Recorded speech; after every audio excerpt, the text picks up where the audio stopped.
Hello. Today is May 14th, 2010. We're meeting today with Mr. Robert Barney at his home in Loveland, Colorado. My name is Brad Hoops. I'm the interviewer for the Northern Colorado Veterans History Project. Welcome, Robert, or Barney as you like to go by. Thanks for sitting down today to tell your story. Well, thank you for coming. I think I'm going to enjoy this. Very good. Let's start out, if we could. Tell us a little bit about yourself, your date of birth, where you're born, a little bit about your family. Okay, I was born August 29th, 1921, in Manchester, Iowa, which is a little farming community in Iowa. My parents were children of immigrants. My father's family came from Prussia and Ireland.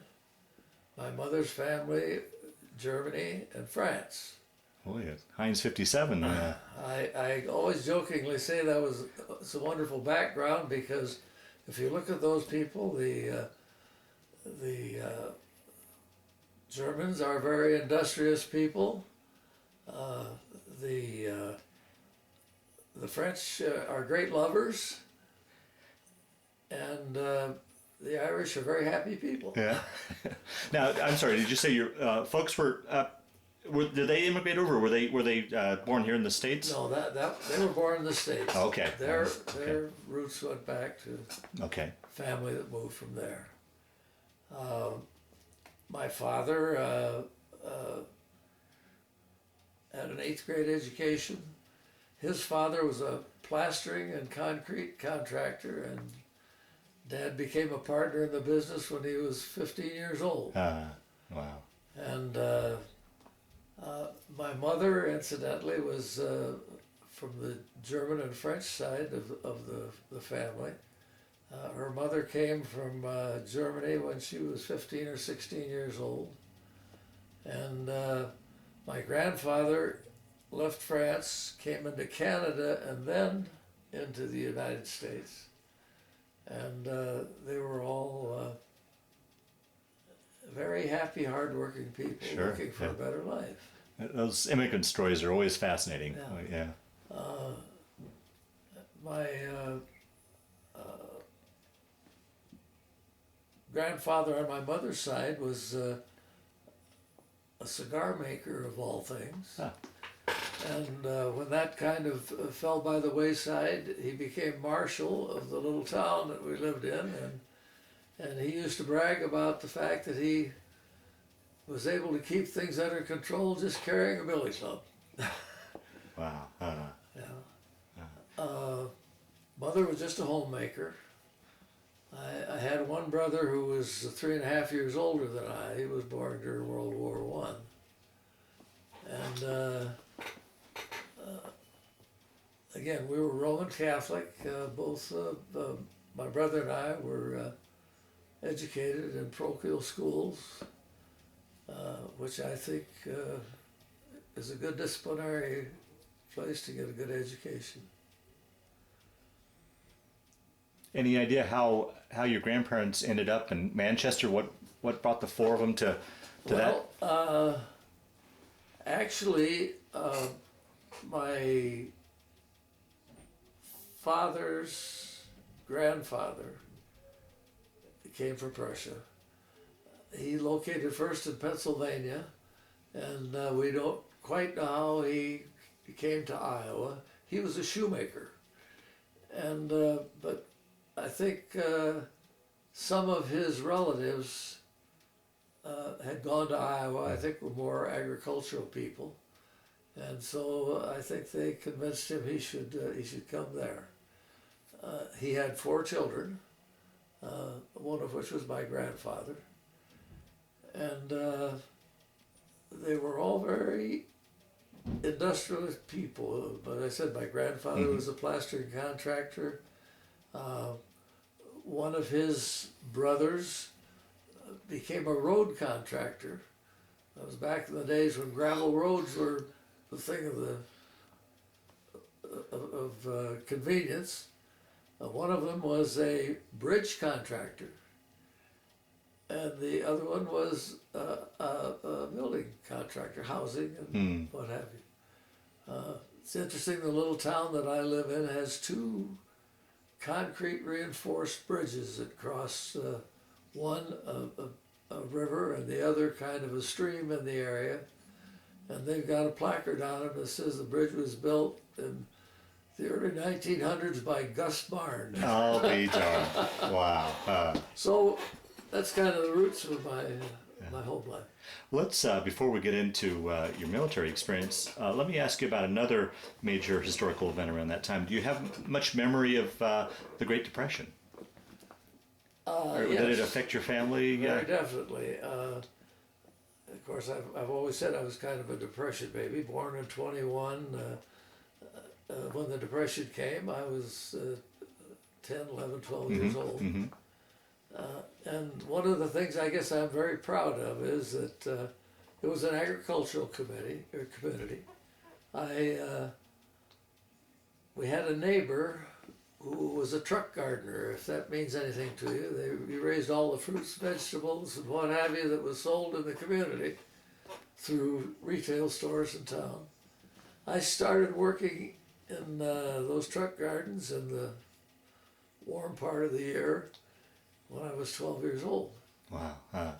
And did everything from cultivating to planting to cultivating to harvesting. And the great thing that I had enjoyment with, my father had taught me to drive. You could get a license when you were 14 in those days. So he taught me to drive, and this farmer had two 1925 Dodge pickups. And because I could drive, I drove that pickup through the field and did everything that had to be done with a couple of other kids riding along with me. Wow. I very proudly say I was never without a job from that day until the day I retired. Is that right? Wow. I mean, it was That's just amazing. One of those things you had to, if you wanted things in life, you had to work for them. Right, sure. And I made 5 cents an hour in that job. And when I tell that to the younger generation today, they'll say, 5 cents an hour? I said, well, I went to the movie for 10 cents. And after the movie, I got a double dip ice cream cone for 7. Wow. You know, all things I guess are relative. Yeah, right. And but from that day on, I always found something to do. I'll be darned. I had, I think when I was 13 years old, I had a paper route. My brother was older than I, and he had a paper route that was delivered 6 days a week. And I kept pestering the manager. I wanted a paper route. So I guess to shut me up, they had 3 paper routes in town, and they gave me all the customers that were the furthest from the center of town. Oh, boy. But I took it, and I had 12 customers. And very proud to say that I did that for 3 years, maybe 4. And I used to get an extra paper every day and put it on somebody's porch who didn't take the paper. And then when I went around collecting on Saturdays, 15 cents a week for the paper, I would stop by the people and say, I've been dropping a paper off on your porch. If you like it, I'd be glad to deliver it for 15 cents a week. When I got rid of that paper out, I had, I think, 35 or 37 customers. You started with 12. And to begin, I've been that way all my life. Okay, Anything I get involved in, my father had a philosophy. He said, when you get up in the morning, do your job. When you go to bed at night, make sure you left things a little better than when you found them in the morning. Wow. And he was that way in his business. And until the Depression kind of knocked the props out from under everything, he was quite successful. Other things that I did, I was a Western Union boy back in the days when you delivered the message to the house. And I would, at noon, when I was going to school, I'd go down, and if there were any messages, I delivered them on the way back to school. And went after school, if there were any messages, I took care of that. The manager there was quite an influence on my life. He was always looking for a better way to make a dollar. He started a monthly delivery service of the sales bulletins of the various stores, a calendar of the movie events that were coming for the month, and we delivered those by going up to the door, knocking at the door, handing it to the person. And he turned that to be quite a business. And he paid me quite well for doing that. In fact, I ended up hiring two of my cousins, and we were doing it in this little town of Manchester. We took it to 4 other communities on Saturdays when we kids weren't in school, and delivered those.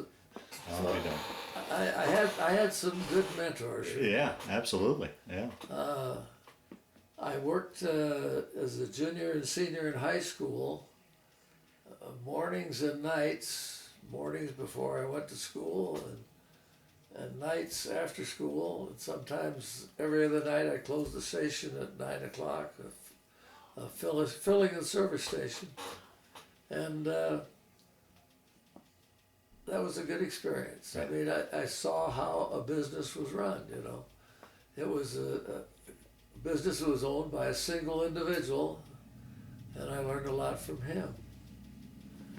When I graduated from high school, it was Depression days. I didn't have enough money to go to college. And yet, I had wanted a college education. Some of my friends were better off than I, and they had that opportunity. But anyway, a sales manager of the Dodge and Plymouth agency there in town was a friend of the station owner that I worked for. And Ike came by one day and he said, how would you like to sell automobiles? I said, you think I could sell automobiles? He said, I wouldn't ask you if I didn't think so. Well, anyway, I went to my boss and said something to him, and he said, I think you ought to try it, and if it doesn't work out, you've always got a job here. Wow.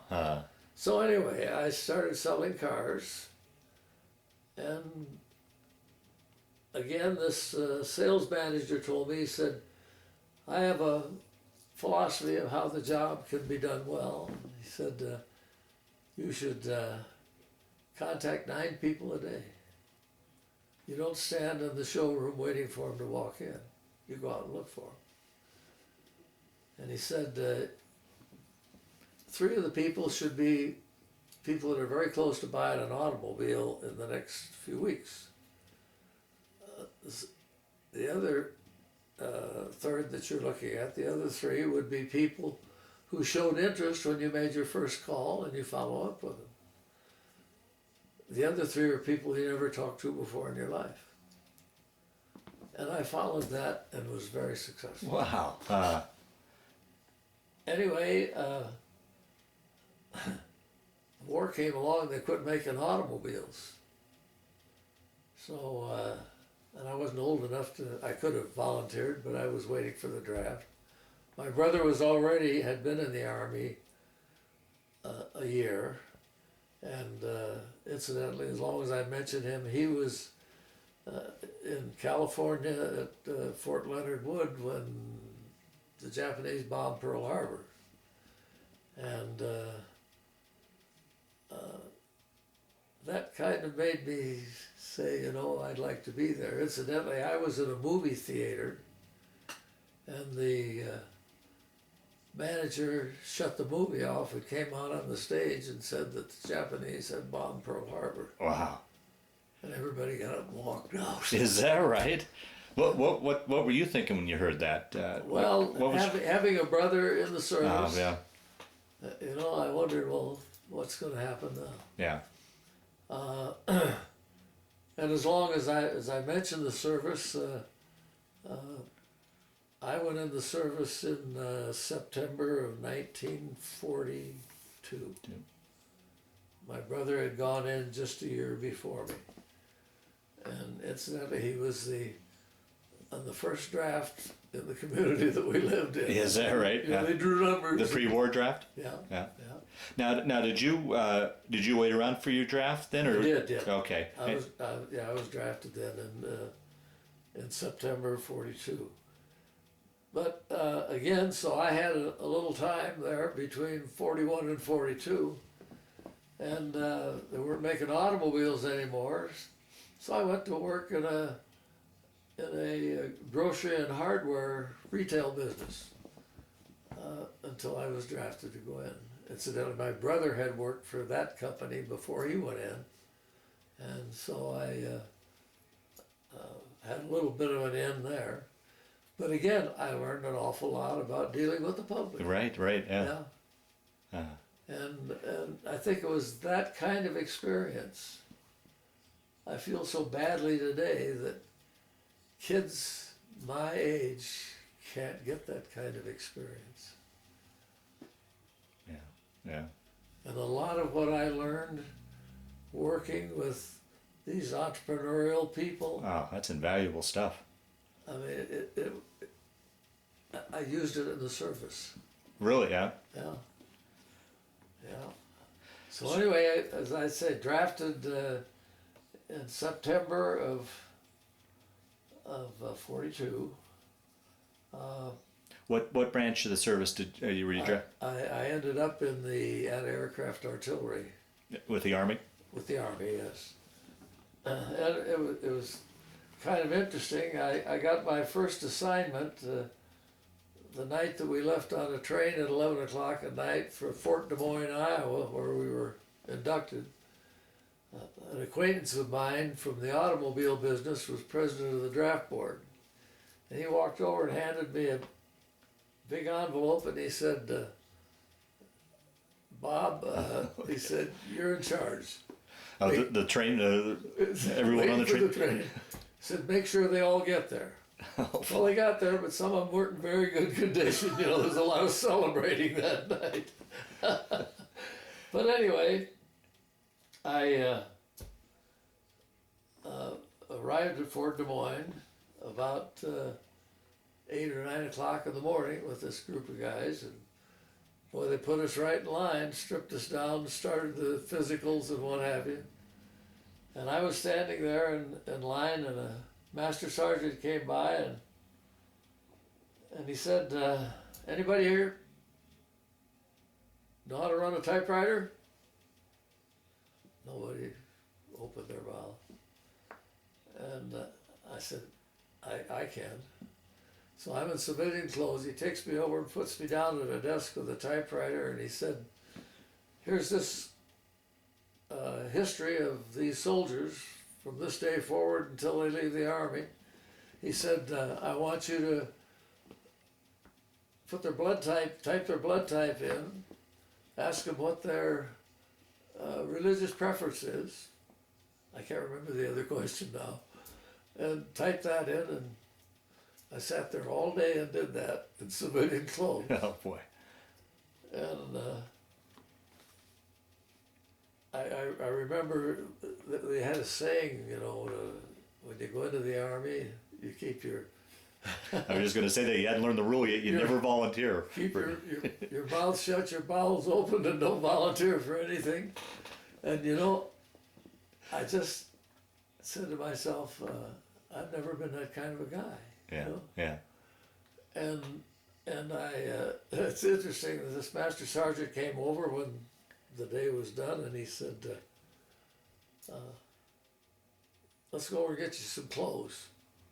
So he took me over to the guy who was issuing uniforms, and I wore a size 14 Monero shoe. And so when I went over, he said, what size are you? Incidentally, I was 6'4" and I weighed 158 pounds. Is that right? Wow. String bean. And I walked out of there with the best fitted uniform. The sergeant said to him, "This guy's been a good help to me. Take good care of him." And again, I said, well, if you let people know you want to help and you want to be part of something, you'll get along real Yeah, well. yeah. Well, anyway, the next evening we were on a train going to Fort Bliss, Texas, Wow. which of all things was the post for the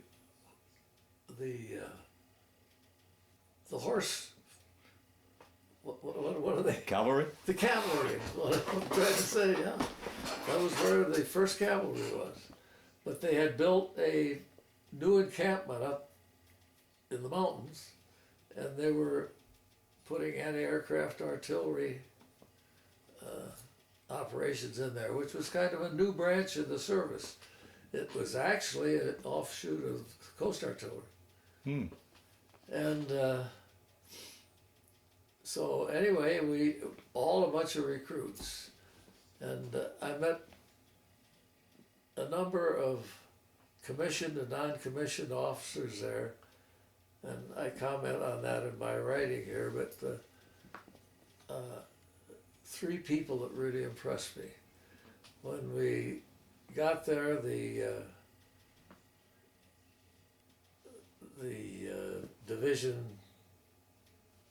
battalion commander had us all together to talk to us, and he gave a very provocative talk. He said, most of you young people have just come out of school where you were taught the reading, writing, and arithmetic, and you probably were taught how to play games, football, baseball, basketball. He says, you're here in a new life, and we're here to teach you a new game. And that game is how to kill or be killed. Wow. And then he told us, this is what we're going to put you through here. And he said, there's a strong possibility 4 to 6 months from now you'll be in combat.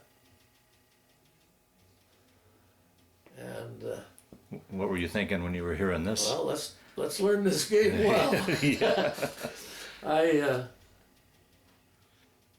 I guess I was fortunate enough. I did mention earlier, I guess, that I had a good vacation or a good education in school, and anything that I got involved with, I always said I'm going to succeed at. I had an IQ that I guess helped me along the line. I went into this artillery group in late September.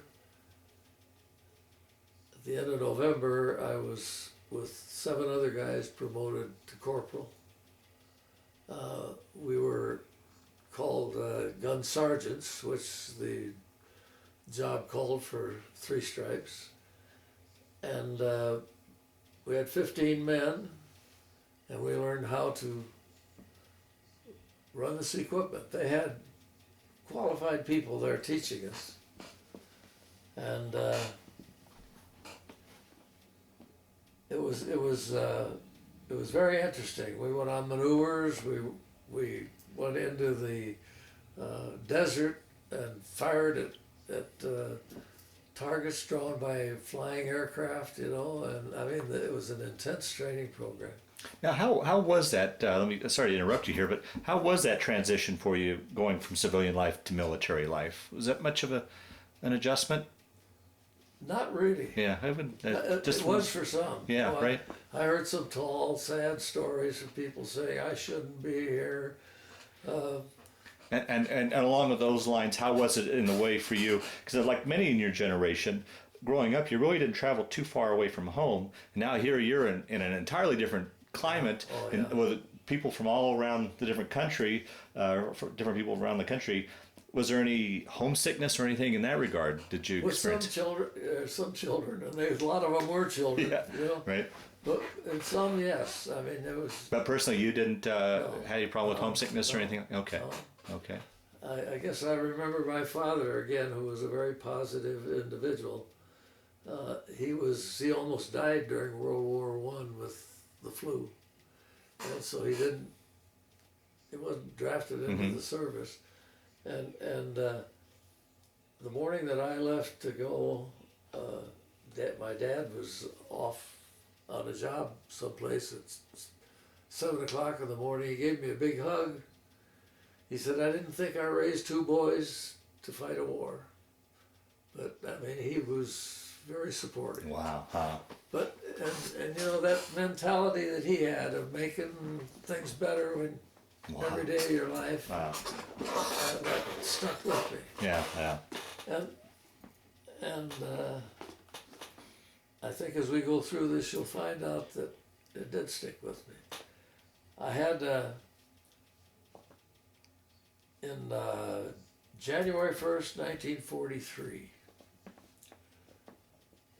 I was picked, my gun crew and I were picked to go up and put a setup of our artillery in the parade grounds, and there were a group of dignitaries from Mexico, you know, we were right across the border, from Mexico who were coming over to see it, and we were to demonstrate it. We didn't fire anything, but we showed them how the equipment up. And it had some electronic tracking devices that were very new. Right. Sure. Very new. And anyway, I was up there in the charge of quarters, who's, if you're familiar with the military, you know, he's kind of the clerk of the day, came up and he said, "Captain Pavlik wants to see you in the orderly room right away." And I, oh my God, what did I do? Or not do? Yeah. and I went down, I reported to him, and he said, "Barnes, sit down." He said, "I've recommended that you should go to officers candidate school." And I said, I had taken some courses that were voluntary to learn more about what we were into. And I said, "Well, how long do I have to think about this?" He said, "Here's your tickets, you're leaving 11 o'clock tonight." So I head off for Camp David, North Carolina, which was the officers candidate school there for the Coast Artillery Corps. So that was a big change in life again, you know. And I had some real good training there. I mean, it was 6 days a week in classrooms or in drill or in something. We had very qualified people there that knew the equipment, knew the military, and they were tough. Anyway, it was a 13-week course. They called us 90-day wonders. Yeah. And I didn't have any big problems there with the courses we took and with the training we were getting in classrooms and one thing and another. I mentioned to you earlier that I was 6'4" and weighed 158 pounds. I think maybe I put a little weight on, but again, big tall guy, and probably didn't have the military bearing that some people had. So I got called in twice on that, you know. That, hey, you're not this, you're not that. So the second time I got called, they call you 3 times, you're out.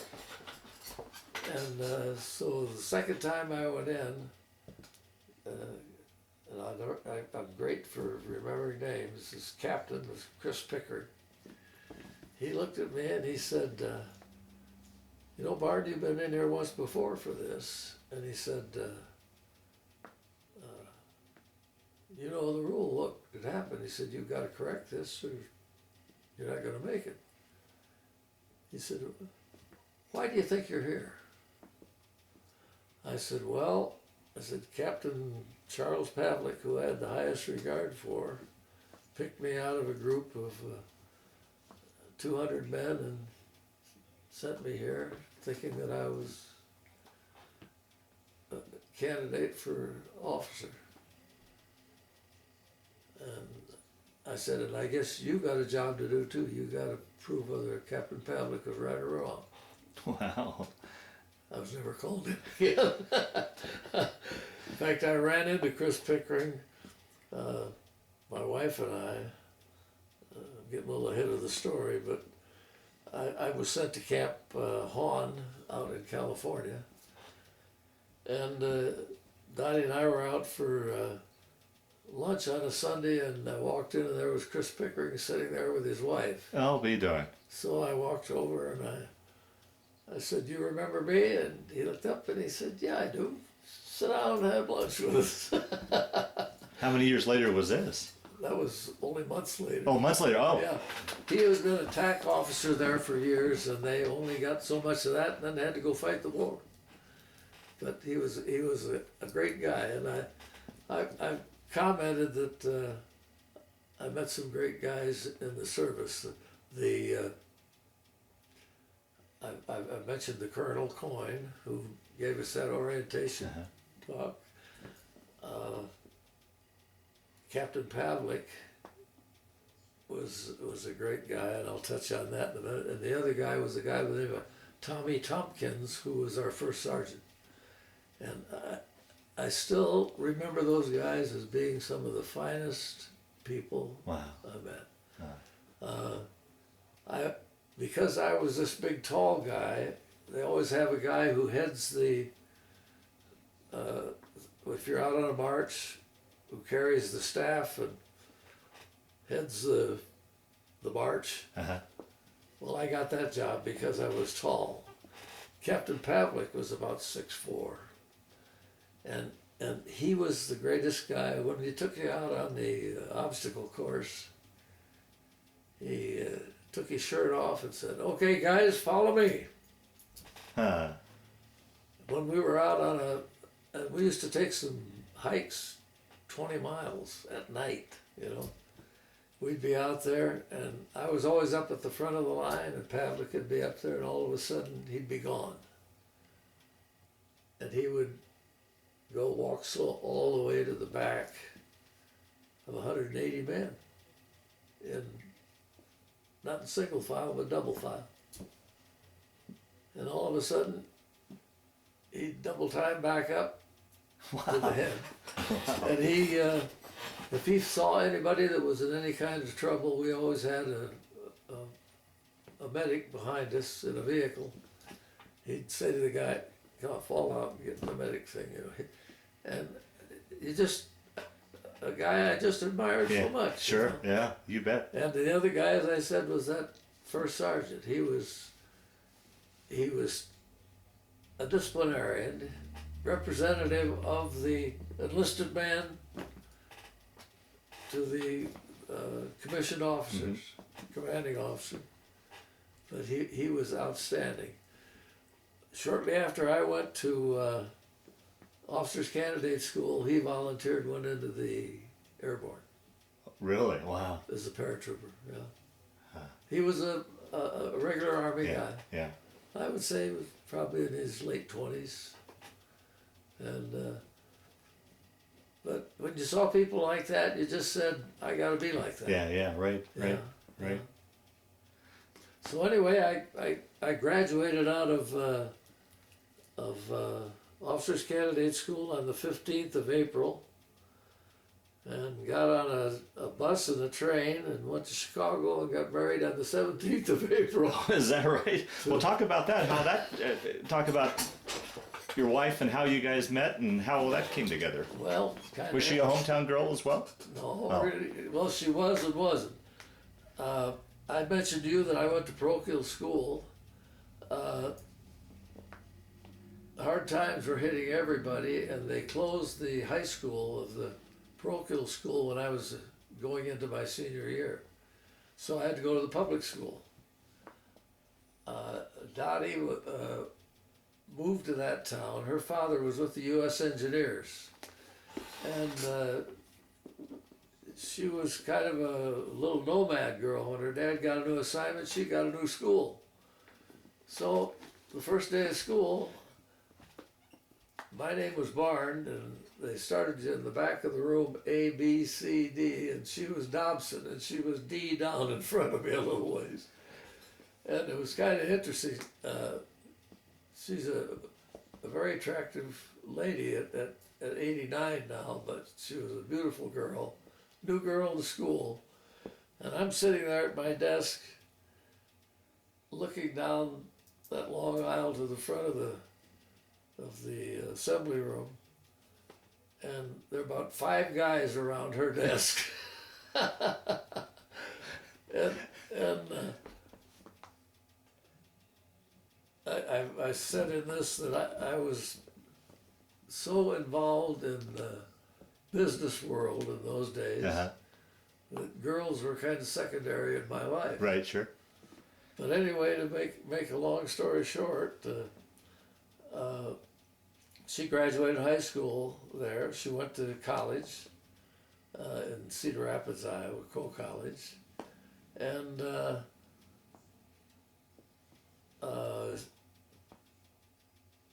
she was there 1 year, and she decided that she didn't like what she was doing. She went to Chicago and went to one of the best secretarial schools in Chicago. I can't think of the name of it now. And when she graduated there, she became secretary to 3 attorneys at 1 North LaSalle Street in Chicago. And she was working there, and she developed an infection in her eyes, and had to come home and go through some treatment and live in a dark room for about 6 weeks. And she came home to my hometown, and somehow I heard that she was ill, and I was out one day. I was still selling automobiles then, and I was out one day, and I said, she had lived in our neighborhood. I said, I wonder how she is. So I called her mother, and I said, I heard that Dorothy was sick. And yeah, she is, but she said she's recovering very well. And I said, well, would she like some company? And her mother said, yes, and that was her downfall. Wow. Yeah. But anyway, we've had a wonderful life. So you dated until you shipped off for the service, and then in fact, she was still in this dark room thing. So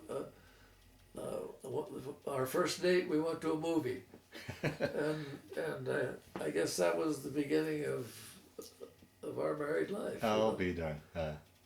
But when I went into the service, I commented to her. I said, you don't know what the hell's going to happen. Yeah. So I said, let's not get. But when I got commissioned, and I knew I was going to be close to a year before I went into combat, and I said, you think about it while I'm at school. Well, when I got out of officer's candidate school, I kidded everybody. I said she wouldn't marry me when I was a private. Anyway, talking about eye trouble, I'm fighting some right now. Oh boy. We won't go into that. Anyway, it was kind of interesting that we got married, and everybody was saying, God, don't go out to California on your assignment and expect to find a place to live. There's no place to live out there. It's just. So that was your next assignment with your shipping. Where I was going, oh, okay. And I said, well, we don't look at it that way. So we went out and visited my folks in Iowa and for a few days, and then got on a train and went to Riverside, California, and we looked around, and those people were pretty right. There was no place to live. We finally found a hotel room, one of these 3 stories with a bathroom down the hall for $3 a night. And so that was our first home away from home. But Dottie was a very determined young lady, and before the day was out, she found something better. Is that right? And we were there for over a year, and we found a nice duplex, and so we're both kind of that way. If there's something to be Right, done, yeah, get it done. sounds like it. Okay. Yeah. So anyway, we got recruits in down there that were most of them just out of high school, 18 years old. We formed a battery, artillery battery, identical to the one I was in Texas.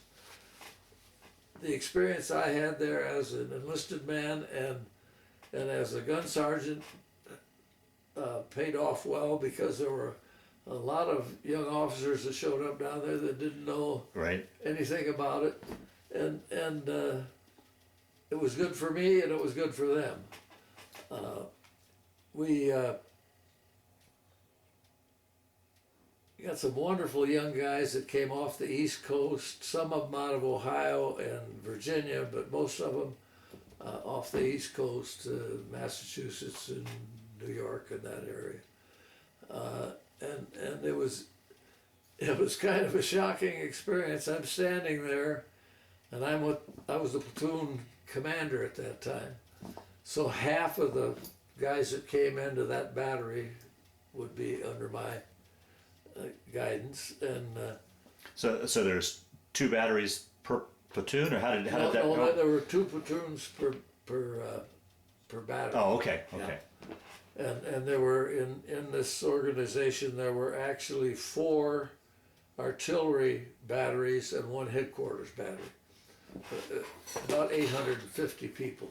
Now, were you already officially formed into a unit? Yeah, oh yes. You want to rattle all that off and we'll get that down on that you can remember? Yeah, it was. Let me just refer to my notes here. Sure. I could get it to you right.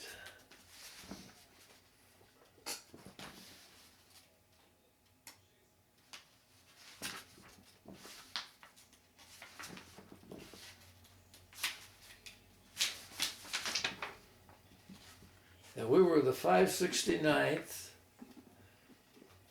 AAA AW Battalion, Coast Artillery. Coastal Artillery? Yeah, COA, CA, they use short terms. You could put CA or Coast Artillery. Now, did you fall under any particular army, like the first? Not then. No. Oh, okay, okay. Yeah. And it was kind of shocking, you know. For here I am, a 21-year-old second lieutenant. In fact, I was the youngest officer in the battalion. Standing there and saying, "My God, these guys are mine." You know, it made me kind of sit back just a little bit and say, make sure you do your job right. Yeah, yeah. Which again was that mentality I shared with you before. And I guess they say self-pride stinks, but I have to tell you that I was the enlisted man's officer. And even after the war was over and we had a couple well, not a couple, a number of get-togethers, they recognized me as an officer in charge, but they also looked at me as one of them. Wow. And I would tell you that at Christmas time now, there aren't many of them left anymore. Right. But at Christmas time now, I get telephone calls. Is that right? And it's interesting that when they call, I'll answer the phone, hello, and they'll say, Lieutenant Barney, how are you? Wow. And I'm proud of that. Yeah, oh, absolutely. Yeah. Yeah. But anyway, we put these young guys through basic training. We taught them how to use the artillery, and we did some maneuvering in the Mojave Desert in open fire in the air on ground targets and one thing and another. I mean, it was really practicing war. And we ended up being sent then to maneuvers in North Carolina, and from that we ended up going overseas, and that's kind of another part of the story. Now, when you got transferred to North Carolina, then what did Dorothy go? Where did Dorothy go? She follow you to Carolina, or? You know, I guess that's another side of the story. We kind of made a pledge to ourselves that as long as I was in the United States, that we'd be together. Yeah. And there were other young couples too that were out there. So it was kind of funny when they said we were going to go to North Carolina, and those things would come up, you know, overnight almost. Yeah. I said, "Oh my God, I wonder how I'm going to get her cross country," you know.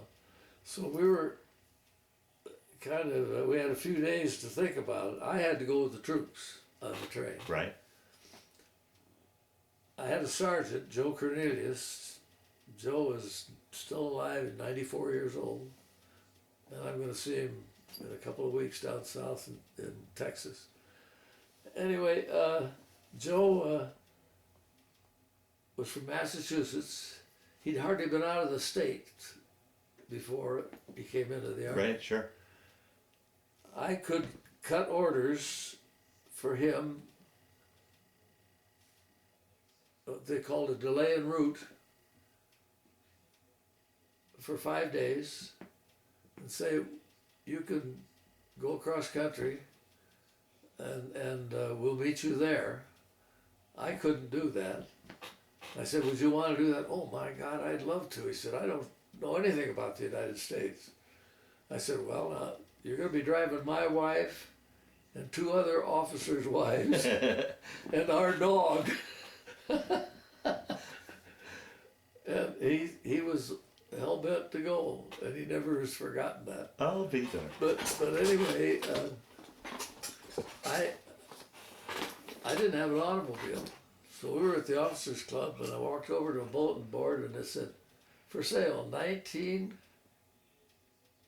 get it right now, 1938 Pontiac 4-door sedan. Call the adjutant over at March Air Force Base, which is right across the street. So I got on the phone and I called him. He said, yeah, he said, one of our pilots got sent out, he had this car, and he said, sell it for me. I said, well, how much do you want for it? He said, $300. I said, is it any good? He said, oh, he said, I was a friend of his, and he said, it's a nice automobile. I said, okay. I never saw it. I bought it. Joe went over and picked it up and drove the ladies across country. The only problem, they had the clutch went out on it. They had to put a clutch in it somewhere in Arizona, I guess. Oh, wow. But anyway, Dottie was there, and then when we went overseas, I'll be getting into that in a little bit. I'll touch on that then. Mm-hmm. Okay. But anyway, so we were together there all through the maneuvers and one thing and another, which was 2 or 3 months. And then we got our orders to go overseas. And I don't think anything real unusual I'd comment on the, I mean, maneuvers are maneuvers. Yeah, you right, know, yeah. You were out playing war. Right, and, right. And it was good training. It was kind of taught you what you were going to do a little more of when you got overseas. Mm-hmm. Yeah. So anyway, we back in California again. Then when they gave us the orders to go overseas, I I used to say, I don't know what I did in life that made people say, Barn, I want you to do this. Barn, go do this. Barn, go do that. But maybe it was the way I ran my paper route Yeah, right. when I was a kid. But we had to pack up all of our artillery. Everything that we had used in California and had used in the maneuvers went overseas with us. I mean, it became part of you. I had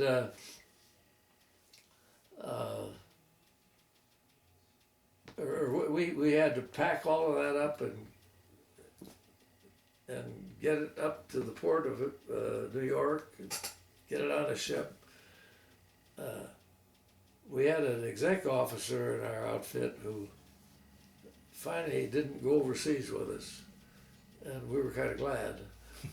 He was the first lieutenant that had been in the military for God knows how long, and for some reason he just stayed a first lieutenant. But anyway, they said to Scheibe, you're in charge of packaging.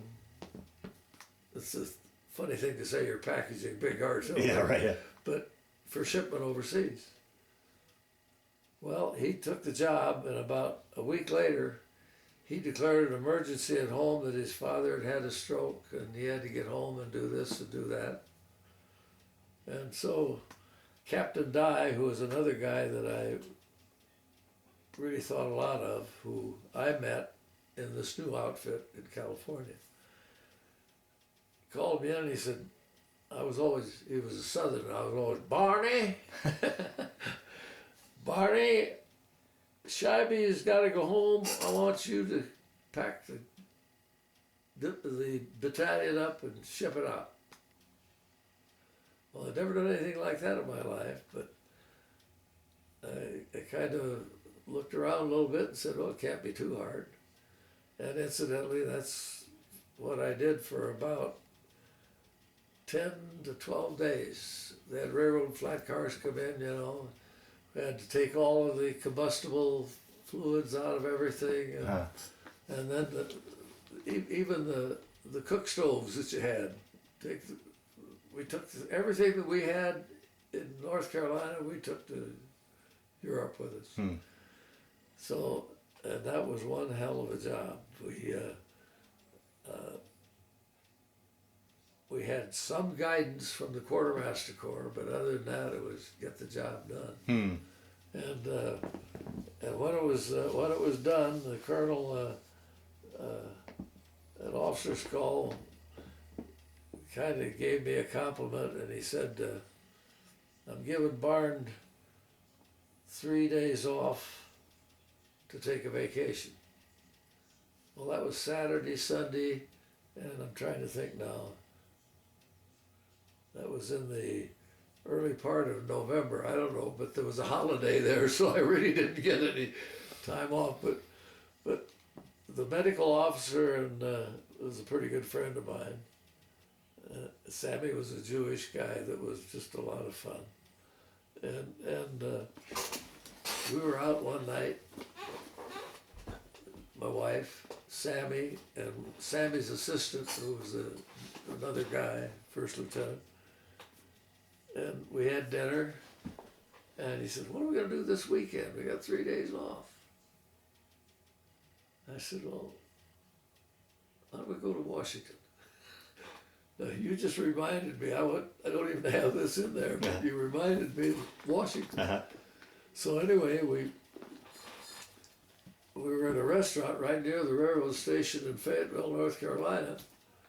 I went across and I said, "What's your next train north to Washington?" They told me it was 11 o'clock at night. We went home and packed our bags and came down, got on the train. And the funny thing is, I bought the tickets. And I standing there and said, "Need 4 tickets to Washington, D.C."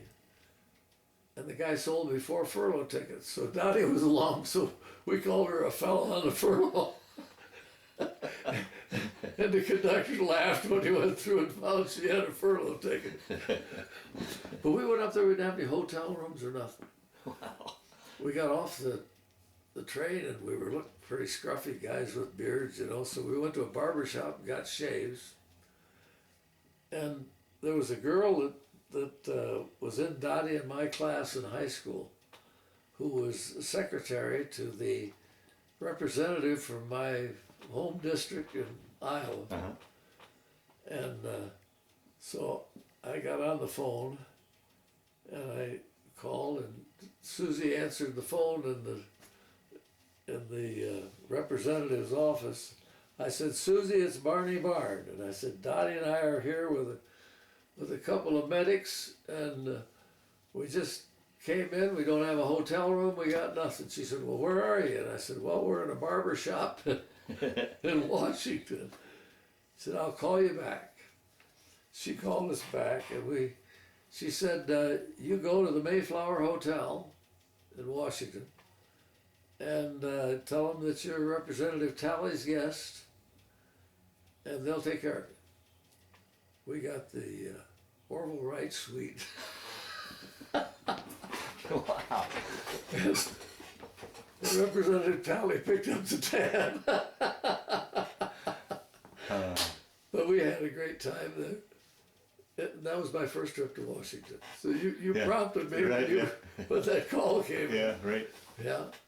So anyway, and we were in Fayetteville, North Carolina then for the staging after the maneuvers. And the other thing we did, we were right on the shoreline, so we took our guns down to a selected area and actually fired on towed targets, you know, to keep ourselves sharp on how to shoot aircraft down. But anyway, when we left, I'd sold my Pontiac again, you know, because I said, well, I'm going overseas. Yeah. And anyway, when we left, one of the guys in our outfit had a car. His wife had driven down there from their home in Illinois. And she had a car, so we took the train up with our troops, and the girls went up in the car up to New York. And one of the officers in our outfit had he was actually ran the other platoon in the battery.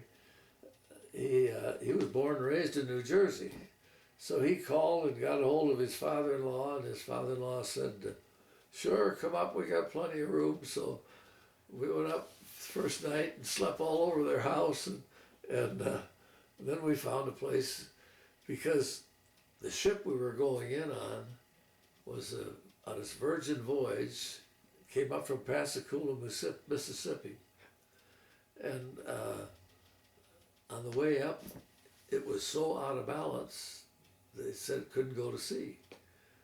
So we spent 7 days there waiting for that ship to be reballasted, and we had a ball.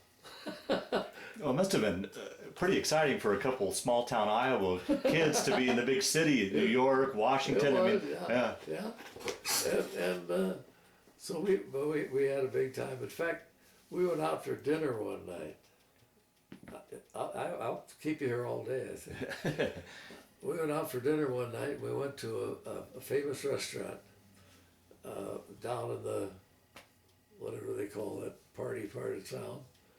And we went in, and here was a great big table of men. And so I said to the waiter, "What's this?" He said, "It's the Doghouse Club." And I said, "What's the Doghouse Club?" He said, "These guys are the cartoonists, are the newspaper people of New York." And he said, "They do this twice a year." And I said, "Well, I'll be darned." And we started looking around, and we recognized some of the guys. Well, we're sitting there. There were 3 couples of us, 3 officers and their wives. And all of a sudden, the guy, and I can't think of his name now, or even the cartoon that he did, but it was one of the famous cartoons. He came over and introduced himself, and he said, we're happy to see you people here. What are you doing?" I said, "Well, we're waiting for our ship to go overseas." Well, that evening didn't cost us anything. Wow. I mean, people were just great. Right. Yeah. People were just great. They still are. Mm-hmm. They still are. A lot of great people. A lot of problem people in the world, but there's an awful lot of good people. Yeah. But anyway, and we took in all the shows and one thing and another and had a big time before we went overseas.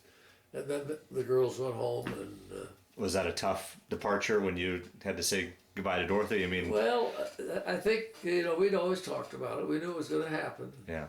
And, but I remember kissing her goodbye. I mean, just the thought of the uncertainty of what you were going into. I mean, it. And then here we are. We're on the ship, and there were about 3,000 guys on this ship. I've always got to ask this question. I mean, particularly here's a Midwest boy at sea. You got to describe what the ship that crossing was like. I've heard countless stories. And did you get your sea legs and such? Well, I had one day that I lost my sea legs, but other than that, I did pretty good. I was. As I said, I don't know how I got things like this, but all of a sudden, Captain Dye, who I was very close to, and I think we had a lot of respect for each other, they called me in and said, "Barn, you're assistant provost marshal on this ship." And I said, "What does that mean?" He said, "Well, when we leave the port of New York," he said, "the only people that are on deck are the provost marshal's selection of 30 men to be on the deck, and you're the officer to be up there with them." And I got to tell you, I went up and got everybody in place, and I was standing there, and as we pulled out of the port of the harbor, I looked at that Statue of Liberty. I said, "Old girl, I hope I see you again." Oh boy! Wow. Yeah, but anyway, it was a tough trip. As I said, this was a new ship. The second day out, they blew one of the boilers that propelled the ship. They had 3. They came out and said, "Don't worry about it, we can run on 2. The next day, we blew another boiler, and we had to drop out of the convoy. Oh boy! And here we are out there, moving along at a snail's pace, when the Germans were shooting those boats out of the water. Right. Yeah. But anyway, they got it repaired, and we caught up with the convoy and landed in England, in Portsmouth Harbor, and that started our real tour of duty in Europe. Yeah. Now, what was roughly the timeline of landing in England? We were 11 days across. Roughly, what was the date that we landed there. to give us a timeline of where we are in time? This is November 43. Okay. Yeah. Okay. November 43. Yeah, and our equipment was in that convoy also. We landed there almost under the cover of darkness, and were trucked to an old army camp there called Camp Rennicket, and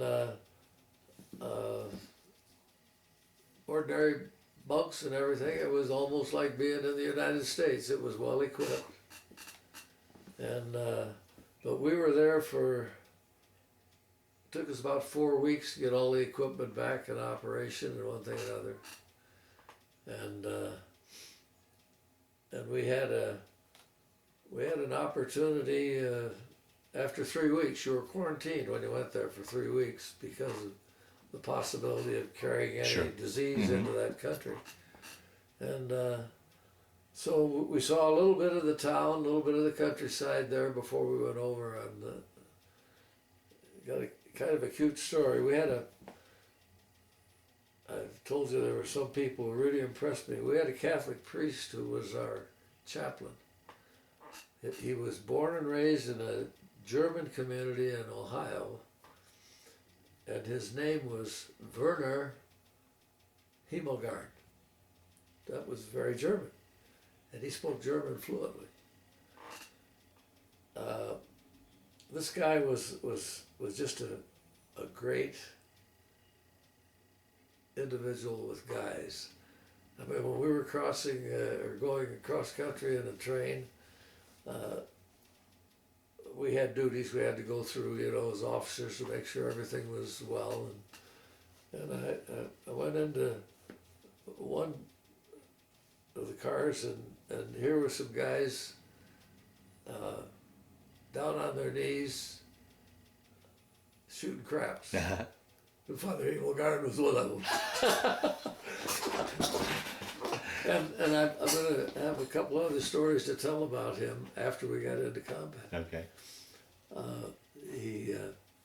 But he was an individual that you just would pick out and say, "Boy, I like that man. I don't care what your religion was or his religion was.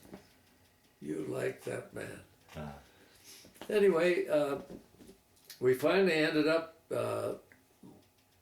after we got ourselves in. I'm going to tell one story about him. When the quarantine was up, and the guys were going out into town, and you know how soldiers are at a time off. They, whenever Father Himmelgarn had a mass, the Protestants, everybody went to hear what he had to say. It was the shortest sermon I ever heard, but it really came home. He said, "Well, you fellas are all, quarantine is up, you're going to go into Reading and enjoy life." He said, "When you go there," he said, "you're going to meet some ladies." He said, "You just left home, and most of you left a mother, a sister, a sweetheart, or just the girl next door. When you meet the girls in Reading today, you're going to meet mothers, daughters, sisters, and the girl next door." He turned around and said, that was his sermon. Wow. Powerful, though. Short but powerful. You could have heard a pin drop. Yeah. Yeah. Anyway, so when we left England, we went to Le Havre. And So, D-Day then, how soon? D-Day was earlier in 43. 44. No. June 6, 44 was D-Day. Okay. So- I said we were 44. Okay. All right. Very Thank good. you for correcting. Yeah, okay. Yeah. So, but we were there after D-Day. Okay. My brother incidentally went in D-Day +1. Is that right? Yeah. That before you continue on with your story, that begs another question. How was communication between you two, and was it all going via home, or were you aware where he was and where you were? And No, only if we arranged it did we meet. I mentioned that when I left California and went to Officers Candidate School, I got in touch with my brother. He was, at that time, he was at Fort Benning, Georgia. And I got in touch with him and I said, I'm going through Atlanta. I've got a 5-hour layover, such and such and so and so. And he met me at the train. I'll be darned. And on 2 other occasions in Europe we met. Wow. Yeah. Wow. Yeah. He had an interesting experience in the service. He was with the military police operation. When he went to Europe, and in preparation for D-Day, he and 2 other MPs were selected to be an escort for Field Marshal Montgomery. Really? Wow. And the reason being is that, you know, they had 4 or 5 different countries over there fighting that war. And you know, the guy from Australia didn't recognize the uniform or the automobile or whatever somebody was driving.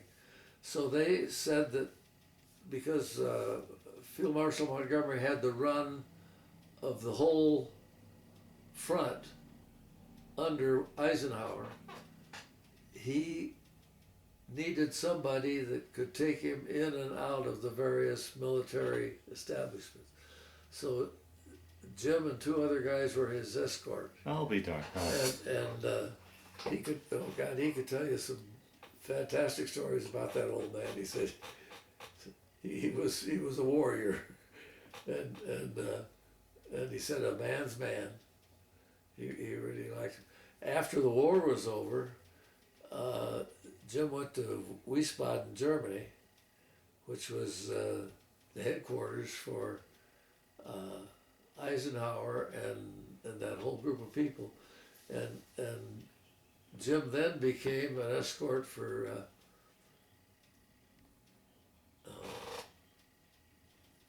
Bradley. Badly. Yeah, Wow. yeah. And he had another unusual experience that not many people know about, but you know, Spain was kind of a nobody's nobody during World War II. Yeah. And the head of Spain, who of course was a dictator in those days, had told Hitler to go up a tree, you know.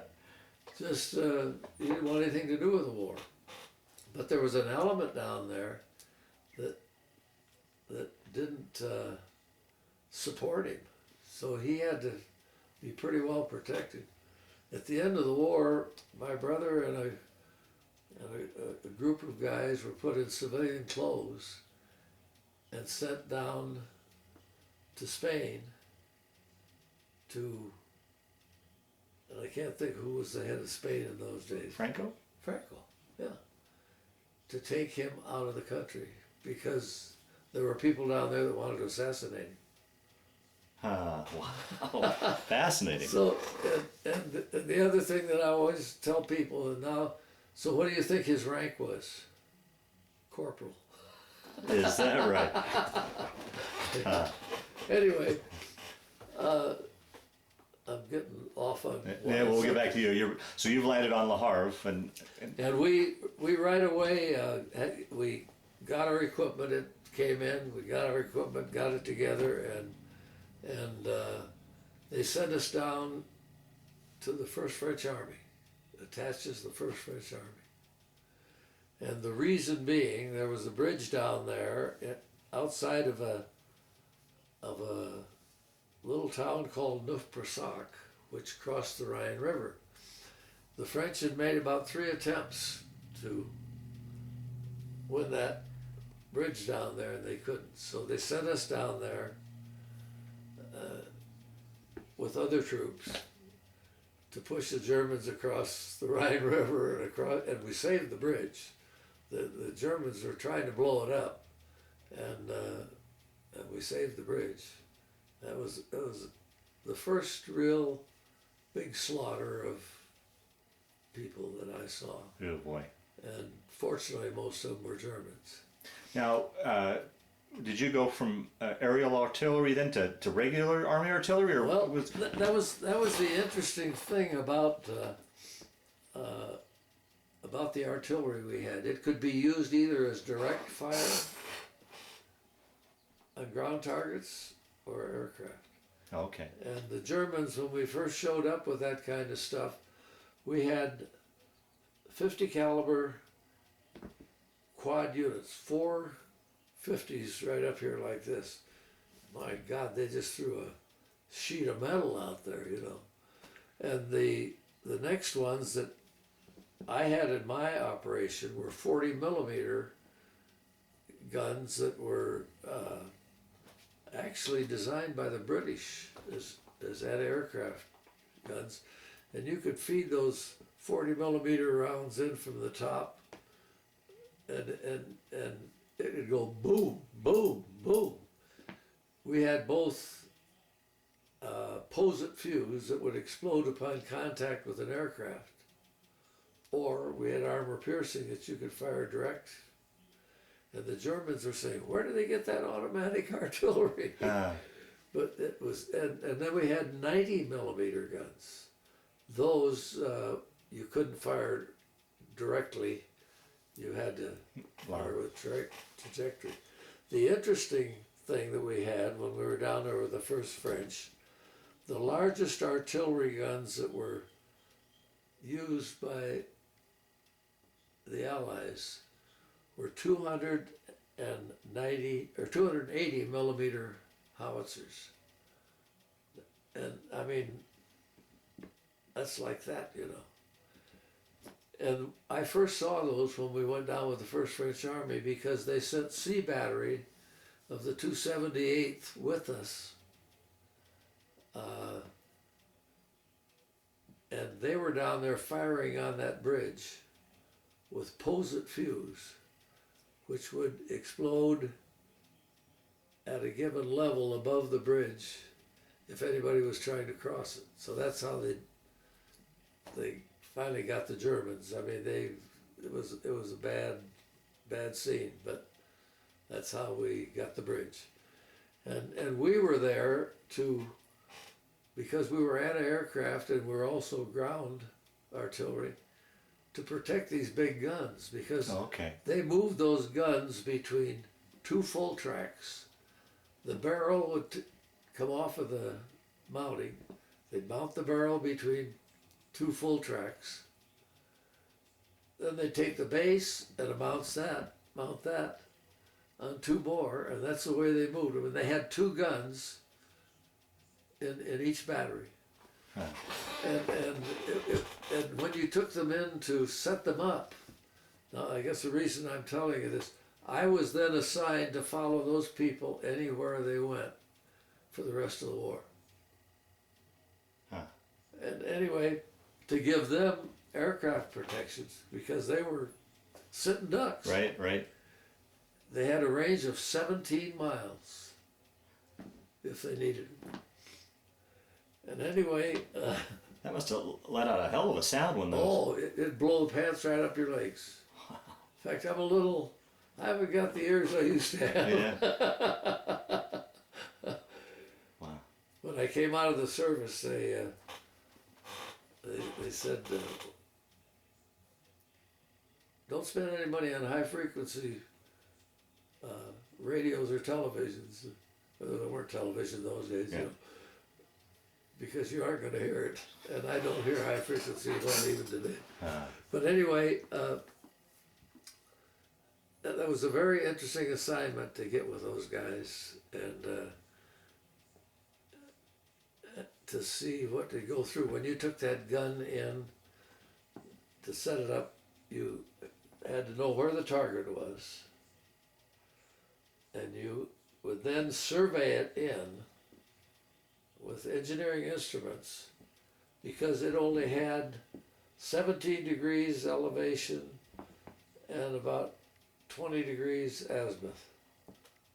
So you had to, there's my target, I'm going to put my gun right here. And then they had what they called an L5 spotting plane, which was a very light aircraft that the guy would be up spotting for him up here. Wow. I mean, it was artillery at its best. Yeah, wow. Wonderful experience to be with those people. How far away would you set up your...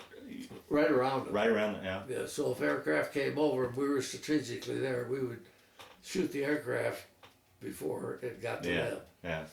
Yeah.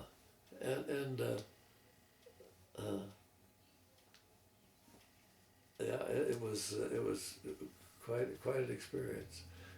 We went out on a recon. You'd have to go ahead of the guns to say where you're going to put them and how you're going to put them. We were out on a recon, and this was after we went back up with the 7th Army, and we pulled into an area, and this Captain Cush was the commander of that battery, and he said, this looks like the place we ought to be. And there was an infantry guy over there shooting mortars off at the enemy that was over there at 1.5 miles, you know, or so. So we walked over and we said, Lieutenant, we're bringing in some 280 millimeter howitzers to put in this position to fire on an ammunition dump, the German ammunition dump over here, there, and so forth. Incidentally, those guns were firing at things that the Air Force couldn't get into. Oh, okay. Okay. To explain why they were there. And he looked up at us and he said, Captain, one of us is sure as hell wrong. Bringing in the biggest replacement the small. Yeah, right. Yeah. And it's funny, you know, that it was a very serious thing, a war. But there were a lot of, you know, I just laughed when I told you that. Yeah, yeah. We laughed there, you know. Do you think that was a way to just to vent and to, I think so, to yeah. survive, Yeah. a survival tactic? Yeah. Well, so if he's shooting mortar, so you were pretty close to the front line then. Oh, yeah. So it wasn't one of these things where you guys would set up miles back to the front line. You were right up there. Yeah. And of course, the reason we were there was to protect Right, yeah. them. I'm surprised they'd have those big guns that close to the front line like that. Well, because they really had to zero in and survey where is that target and where are we going to be, and they were so limited in the amount of elevation and azimuth, you couldn't correct much if they weren't in the right place. Gotcha. Okay. Yeah. Yeah. So anyway, where did I got us lost in France. We spent time then with this 278th between the 7th and 3rd Army. Wherever they had something they wanted, like it sounds silly that they wouldn't be able to get at it with aircraft, but sometimes the Germans were very, very crafty, and they put those things where you couldn't get to them. Yeah. So anyway, I guess some of the other stories that I might tell, as I say, we were up and down the 7th and 3rd Army. We went into the town of Forbach. Forbach was just inside the front lines of Germany. And the Germans at that time were saying, they're not going to come any further than this. You know, they brought everything out. And we were there partially because we had the ability to fire at aircraft and fire at ground. And they used us, well, I'm getting ahead of my story, but they brought us in there, and they were saying the Germans are just shooting the hell out of us. We got to put this is what we got to take this area, and it was an area that a lot of the winning troops went through after we drove the Germans, and the Germans basically I think kind of gave up after that. But anyway, to kind of tell that the story I was leading up to, I got a call, again, why I don't know, said, Barn, we've got a situation that has been requested by higher headquarters. Marlene Dietrich was told by Hitler to get out of Germany and never come back. And we are entering Germany now, and Marlene Dietrich has requested the opportunity to come back into Germany, and so we want her to come in, and we want her to take a picture of one of our gun emplacements that was right inside of Germany. So I said, okay, well anyway, she was supposed to be there at a certain time. And the war went on, you know, and we got a march order. We had to move. Yeah. Any place that artillery went, we had to go. So I finally said, well, we'll keep one gun in emplacement here. It was dug in for combat. And we'll wait. 2 hours she came late with a full colonel in a Cadillac limousine, painted OD, you know. And so I went out and saluted, it was the colonel, saluted the colonel. And I said to him, Colonel, I've got a gun section here, but I said the rest of the operation is all moved forward. I said we couldn't wait. Yeah. And Marlena Dietrich said, well, if this isn't the real thing, I don't want anything to do with it. And in my, I don't exactly remember what I said now, but I had to recall what I said. I didn't say it out loud.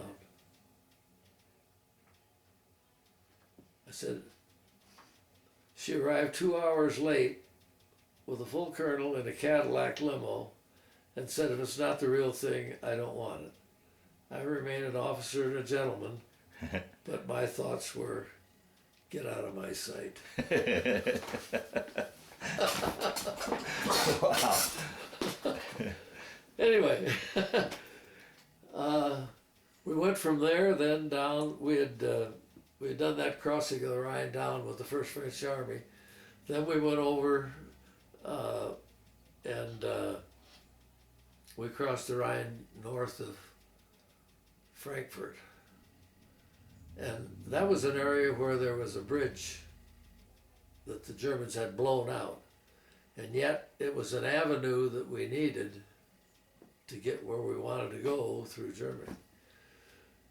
So I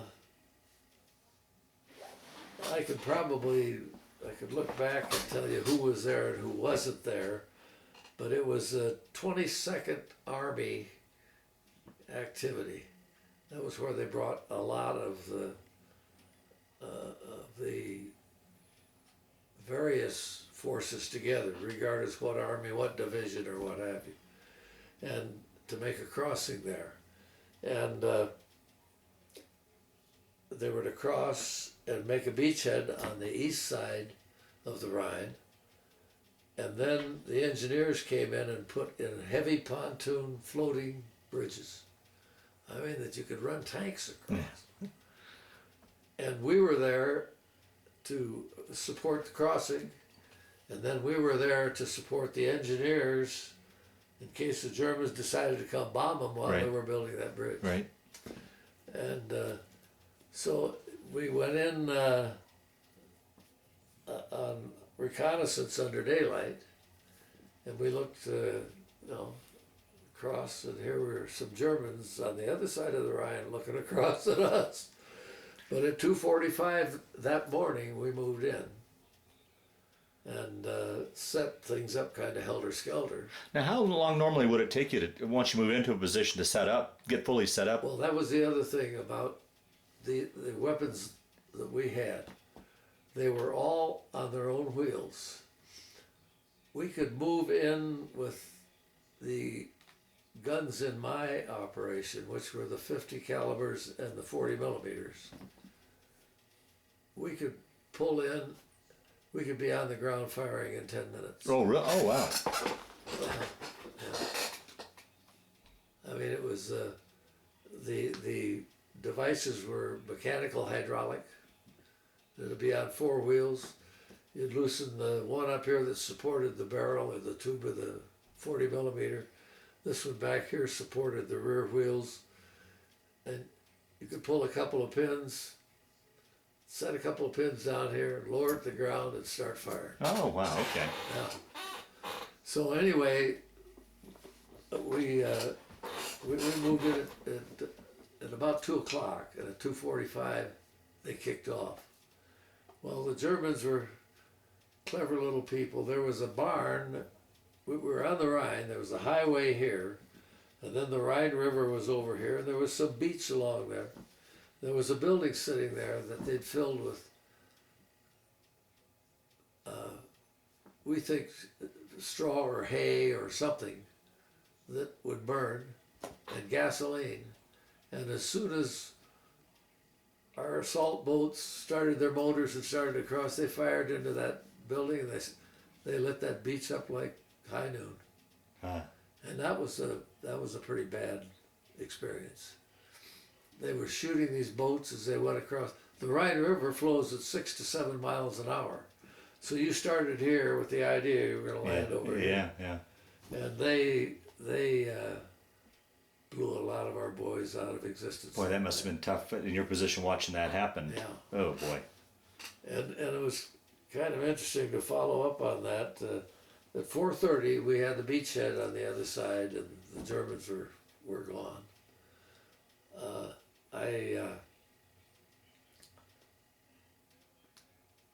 We told about 80% of our guys, because they'd been up for 24 hours, hit the hay.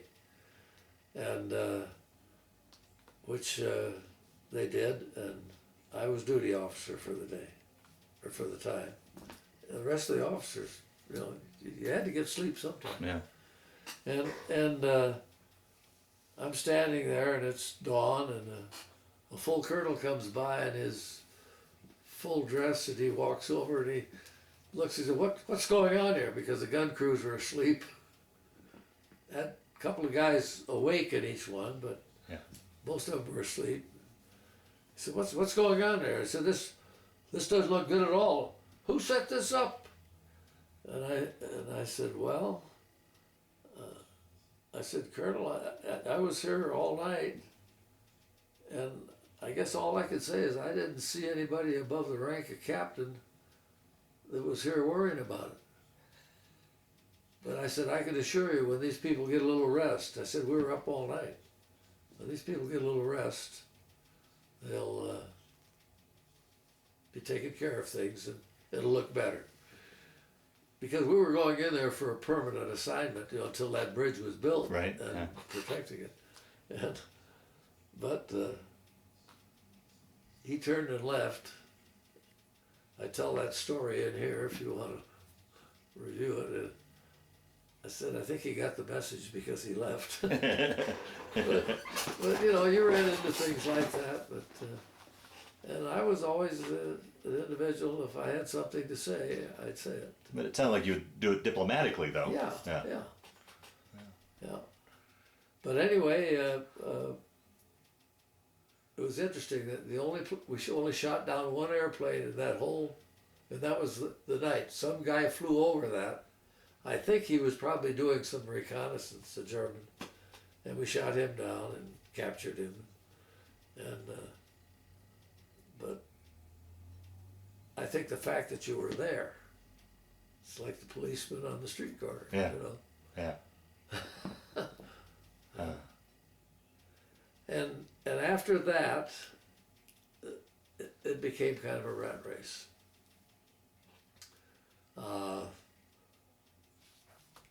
I know one of the things you said, where were you at the end of the war? I'll touch on that in a minute. But the one thing that we did then, that we started the rat race across Germany. And there was an agreement, we'd go so far and the Russians would come so far. So our outfit ended up on the border of Austria. And it was a rat race. I mean, I'm going to tell you a little story about that. We had a call in, came through higher headquarters, that there was a hospital in no man's land, a German hospital that had severely wounded Germans, Americans, French, British in that hospital. They were out of all medical supplies. They had, they needed help badly. And during that rat race, the Germans just took off and ran, and if you couldn't run, that's where, one of the places you probably were. Yeah. But anyway, you're going to say that I'm an egotistic But Captain Dye called me and he said, Barney, we got this situation. He said, here's the information on it. Here's the maps, here's where it's located. He said, it's in no man's land. He said, we don't know where the Germans are. We know where we are, but we don't know where the Germans are. But he said, there haven't been any troops through there at all. And he said, we've got orders to go in and see what we can do to help. There was only one officer there, medical officer there, a little ahead of my story, but anyway, they gave me his name. He said, you're to contact this guy and see what we can do to help him. And so I got two vehicles together, one of them with 450s mounted, and the other one with 250s mounted, and we took off. Wow. Went through the first town, little towns. Wasn't a person to be seen. They had white things hanging out all the windows. We surrendered. So we kept right on going, went to the next town, and we met the Burgermeister there in pinstripe trousers and formal dress, surrendering the town to us, 8 men. 8 men and an officer. Yeah. And I had an interpreter. I took an interpreter with me. He was a Dutch Hollander, incidentally, that we picked up in our travels, because you had to have somebody that could help you. You know, we didn't speak the language. And so he told him, he said, I have 56 German soldiers here locked in the cells of mud. And all of their weapons are stacked in another cell, and I'm here to formally surrender the city. And he said, what should I do? I thought to myself, I don't know, I never did this before.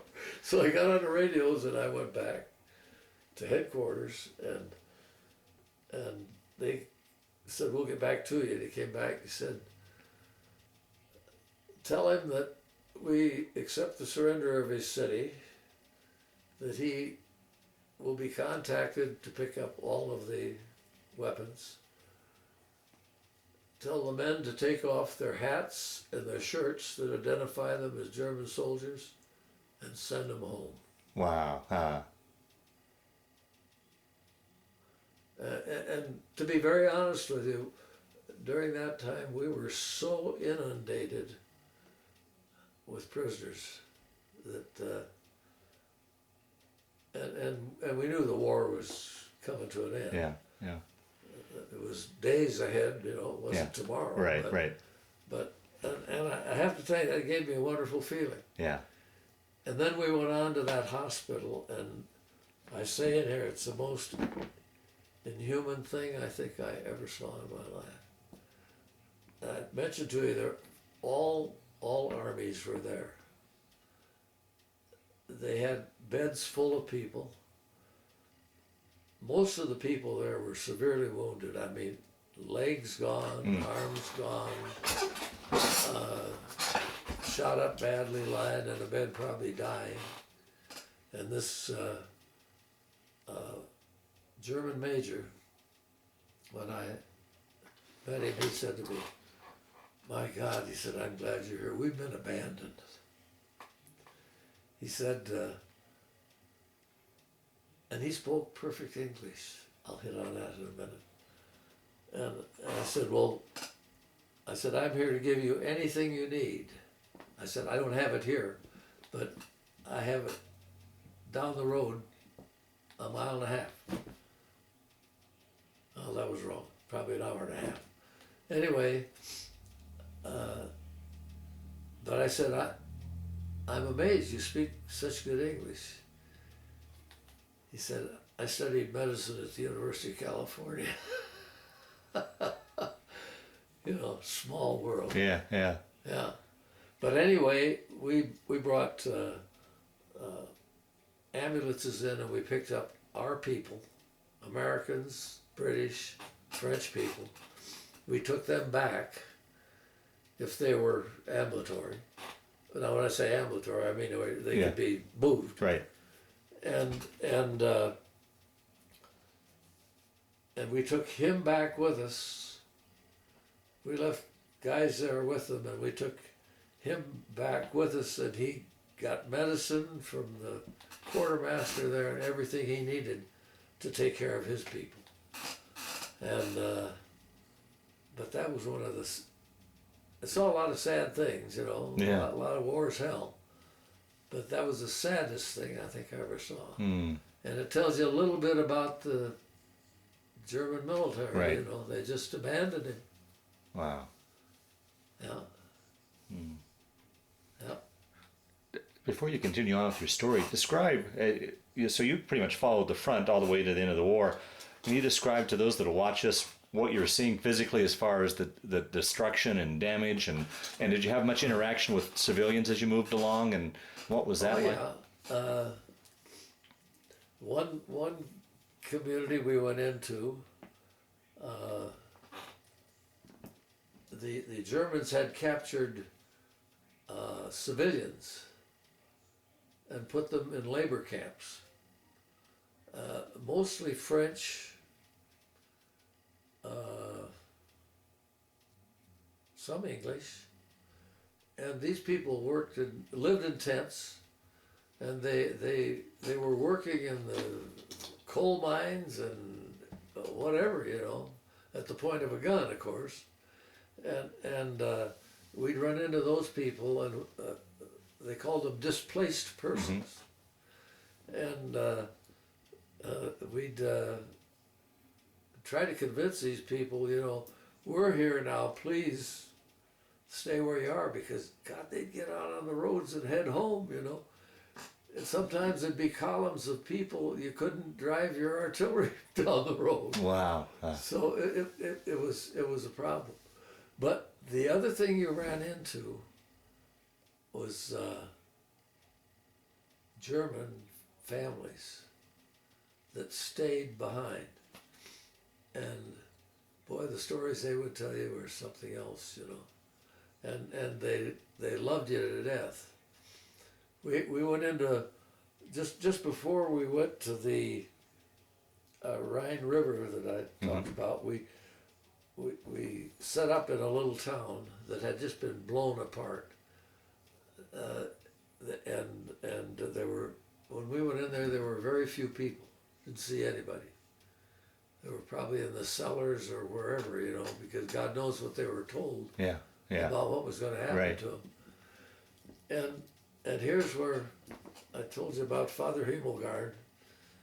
We went in this. There was a Catholic church there that had been just almost blown to bits. Rubble in the floor of the church, and windows blown out. Some of the roof gone.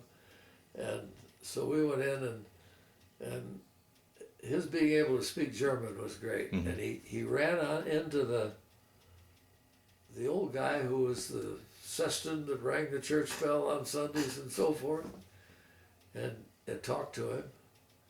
And he asked him where all the people were, and he said, they're in hiding, you know. So, and he told him that he was a sexton of the church and how badly they felt that it was so badly blown up. And I don't know, maybe we didn't fire into that, but you know, maybe it was our troops had bombed it, or our Air Force had bombed it, or maybe the Germans blew it up, because they weren't very supportive of religion. All right. Hitler was their god. Right. Anyway, Father Himmelgarn came back and he said, there's a lot of people here, but he said they're hiding. He said, you know, the biggest thing he complained about was how badly their church was damaged. He said, how about a group of you guys, we were sitting there waiting to go to the Rhine. He said, how about a group of you guys getting together and we'll go over there and we'll haul all that rubble out of that church.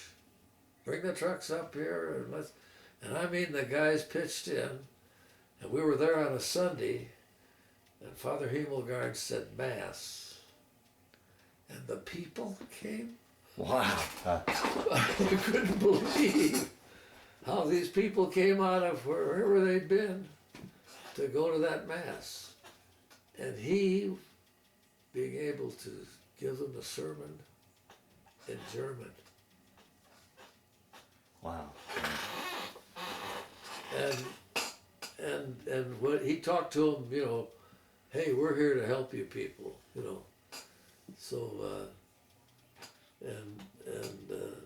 I don't know what else he said, but I know that knowing well enough that the people had smiles on their face when it was over. Well, you know, the stories you've told is kind of a tribute to the U.S. Army. I mean, how many conquering armies through time treated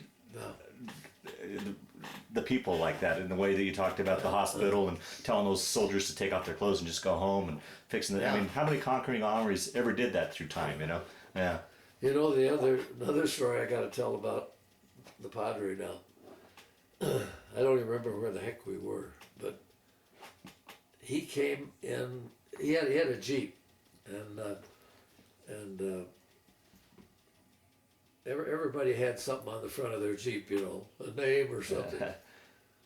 Our sign painter put Padre, P-A-D-R-E, on the dashboard under the windshield. You know?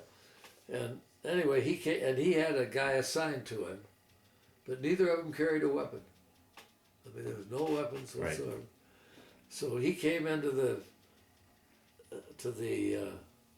one of the headquarters areas when we were strategically fighting the war. He had 6 German prisoners on his Jeep, riding on the hood all over. You know, he came in, and I said, "Padre, what do you got?" He said, "Well," he said, "these guys," he said, I was going from A battery to B battery or something, you know," and he said, "These guys came out of the woods and stopped me with their weapons," and he said,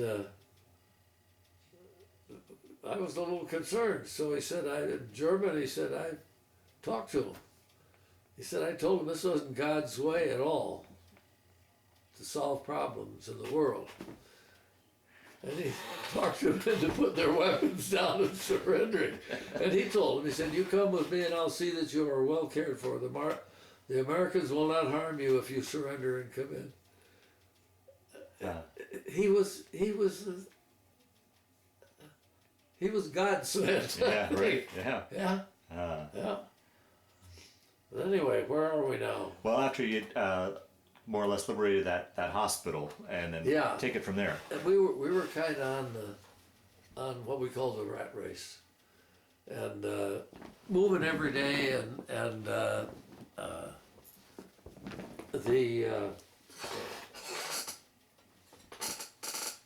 kind of talking about how we're going to do this. What are we going to do when this is over, you know? And but we ended up on the Austrian border. There was a German, I would say probably a field marshal, who surrendered his entire army, saying, you know, I'm sick of this. And it's kind of hard to believe, but they brought him in, they talked to him. Now we then kind of became, in addition to artillery people, we were standing guard around this group of people, right. and they were in I don't know as I can tell you what kind of a grounds it was. It looked, I guess if I would say it was in America, it was a big agricultural fairgrounds or something, okay. You know, some buildings and lots of tents, and he surrendered, and they were running around in their little Jeep equivalents of ours, making sure their people were taken care of and behaving themselves and one thing or the other. They had stacked all their weapons, and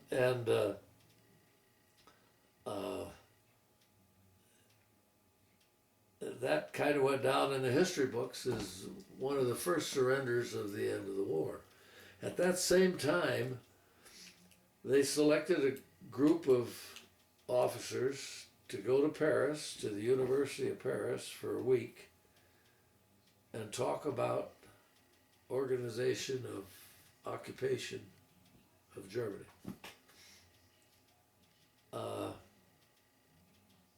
here I go again. I was selected to go. I'll be done. So I was in Paris. You asked where were you when the war was over? I was in Paris, and at noon they came in and said, no classes this afternoon. The war is going to be over before the sun goes down. They were far enough along, I guess, and so I was on the I can't think of the name. I got it in here.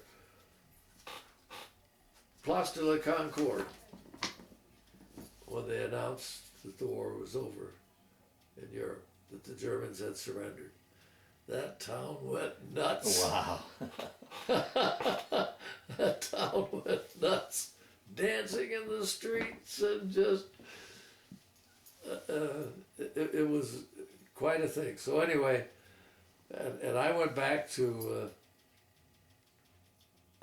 we had one more day at class, and I went back to the battalion in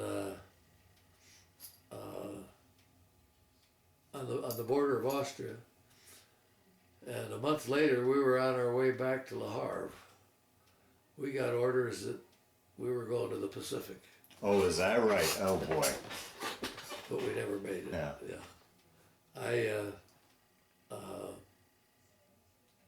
When we got back there was a lot of, the French had gone nuts, of course.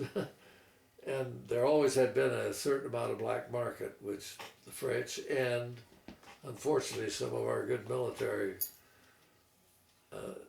got involved in. And so they sent us back, and we turned all of our heavy weaponry and everything into ordnance there.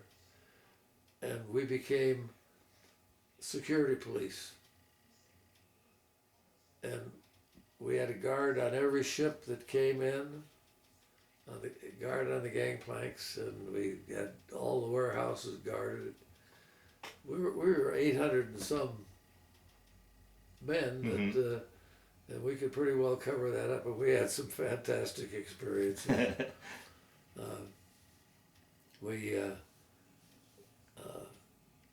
These reefer ships would come in, and the French would load them and unload them, you know. You go down there, and if they had hams on them, as an example, they had two guys down there cutting hams at 1 inch thick, you know, and everybody went off of the ship with a couple of pieces of ham under their shirt with their belt pulled around it, and that was the kind of thing that was going on. Yeah. And they said, you guys got to stop this. So I ended up, the provost marshal, of course, was in charge of but he just didn't have enough people. And I ended up as liaison between our battalion and the provost marshal's office. And on one day we got a call in, and one of my good A battery men was on guard down there, and of course he had a gun, and he had stopped something that was going on, and the French were starting to threaten him, you know. So I went down, and here was a guy, and a Frenchman, and almost orange. It wasn't orange, but they were real reddish orange knicker pants and a sport coat. Well, he was the head of the union, and he was telling me, he said, you know, we've had an agreement here with the harbor that the men went to work and could take anything home that at the end of the day. And I said, well, that was before we came in. And he said, and he actually threatened us. He said, you know, he said, if you people get too tough with our people, I worry for their security. And I said, well, you see that sergeant over there with that M1 rifle on his shoulder? I said, 30 days ago he was killing Germans because they weren't living right. And I said, I think maybe you better tell your people that he hasn't forgotten how to kill people if it's necessary. And so we had quite a run-in with the Union, but we finally took the port over. And Wow. Now, is that what saved you from going to the Pacific? Did they change your orders before you took off, or did the war end, or what? We were just doing that until. Oh, okay. But then it was shortly thereafter that it was become pretty obvious of what Okay. was going to happen in Japan. Okay. And so they canceled our leaving Europe there. Okay. And I remember the end of the war in Japan. We were still there in Le Havre. We were sleeping in tents and on cots, and I was laying there, and God, all of us, it was rumored, that it was about over, and all of a sudden we heard guns being fired down off of the ships, U.S. ships in the harbor, sirens blowing and the whistles blowing, and it was about 11 o'clock at night, and I kind of buried my face in the pillow and had a little cry. Wow. It was great to think that it was all over. And then you made it. Wow. Now, everything happens to me, I guess, but I think I told you I was a very young officer. I was commissioned 6 months after I was drafted. And so when they set up the redeployment, enlisted men had to have so many points in service to go home. Officers had to have double that. And I didn't realize that. Oh, wow. yeah, and I didn't have enough. So I ended up, my guys went home, and I comment on that in there. We had a hell of a party the night they went home.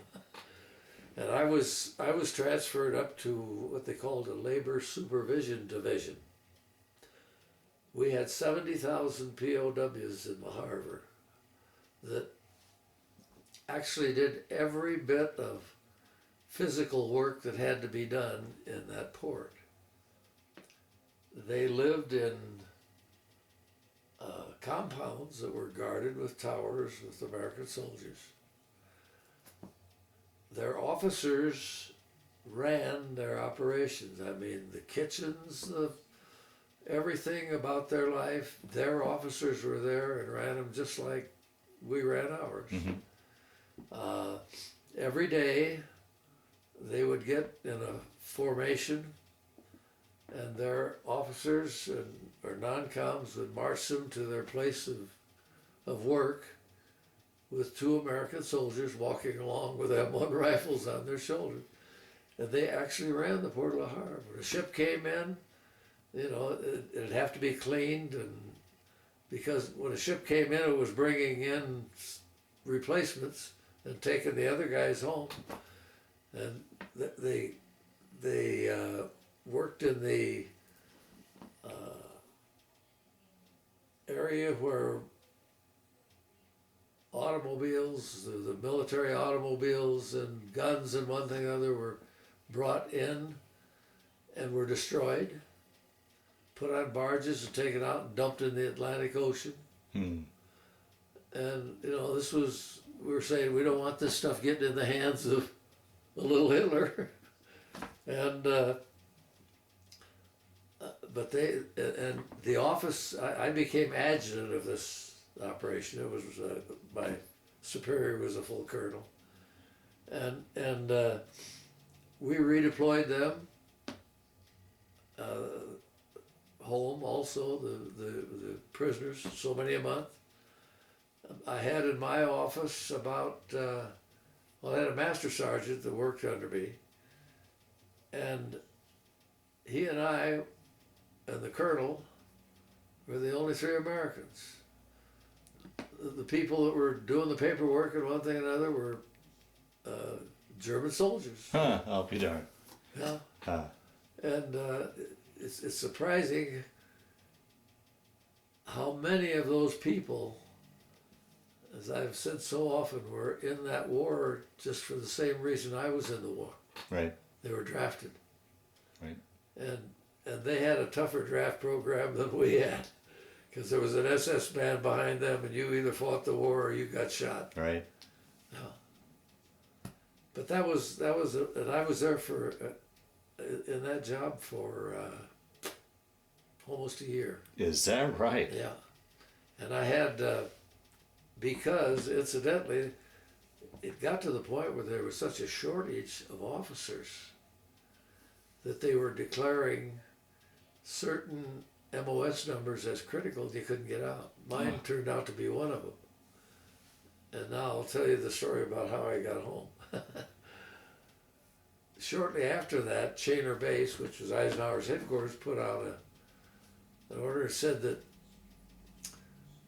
any master sergeant who had either 6 or 9 years of service, regular Army, could be commissioned as a second lieutenant. And I had this guy whose name was Tom Moriarty. He was an Irishman. He had been out of the United States for 6 years. He had gone to Iceland and served with the military over there, took a transfer into England with the military, met a British girl, married her, they had 2 kids. And so I called him in and I said, Moriarty, I said, I can get you a commission. So I showed him the paperwork one day and he said, well, of course he was in France at the time, and he said, I'll call my wife, she's in England, I'll ask her what she thinks. Of course he was going to be a 30-year man. And he called her and she said, well, I think it's fine.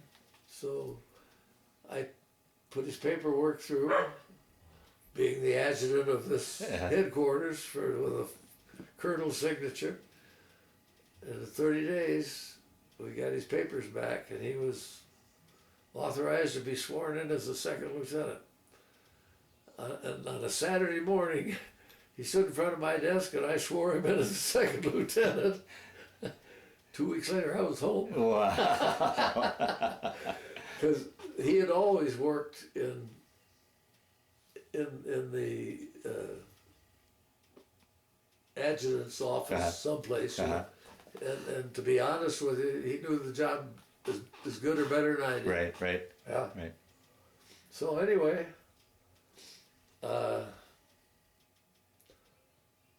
I came home, and of course everybody, to be honest with you, this colonel wanted me to stay in the Army.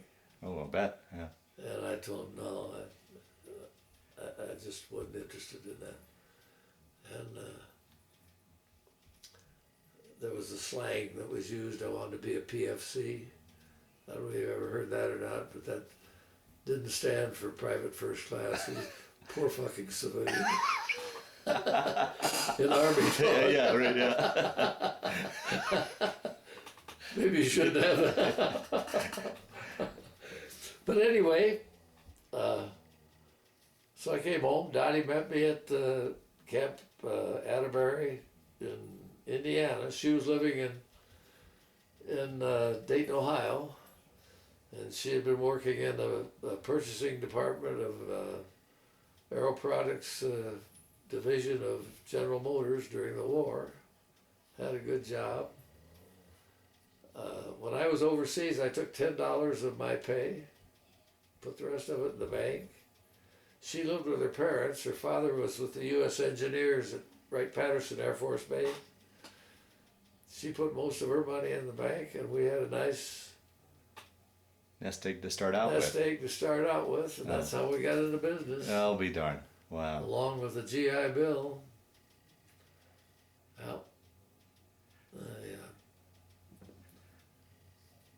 And I don't know how much time you've got. Well, we can talk. We can now talk to your post-war, a little bit about your post-war All right. time as far as your career and your family, and then we'll wrap her up. All right, fine. I kind of fell in love with the automobile business. And in fact, I had been told by one of the top people at Chrysler, said, young man, when you get out of the service, you come see us. But that year that I had to spend in France, everything was taken care of when I got back. There wasn't anything available. Right, yeah. So I looked around a little bit, and my mother-in-law picked up the paper one day and said, here's a business for sale in Eaton, Ohio, which was 15 miles out of Dayton. And it was a used car business. They did automobile repair and accident repair and one thing and another. And it's for sale. So I went over and took a look at it. It was kind of a little ragtag business, but we bought it.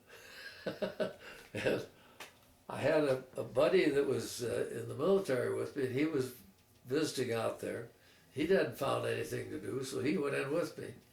And we started this, and we got the Packard, Studebaker, and Rio Truck Agency. And back in those days, you could make money in the automobile industry. We did very well. My wife, when she met me at Camp Atterbury, we were talking about, we hadn't seen each other for 2 years. Yeah, right, yeah. But we were talking about what she was doing, and she said, I hope you're not mad at me, but I didn't quit my job. And I have to admit that I thought, boy, she must not have much confidence in me. But I have to tell you that when we started that business, we took every dime we made and put it back in the business to make it better. Sure. And once in a while, if she hadn't had a paycheck, the things would have been pretty tight. Right. Huh? So I've always told everybody she's my partner in business. And she finally, when she became pregnant with our first child, who's now 60 years old, she quit her work. That was the understanding we had. And she was a mother and a partner for the rest of those years. It's kind of interesting that I became very active in this little community that we were in. And they didn't have a chamber of commerce, they didn't have this, didn't have that.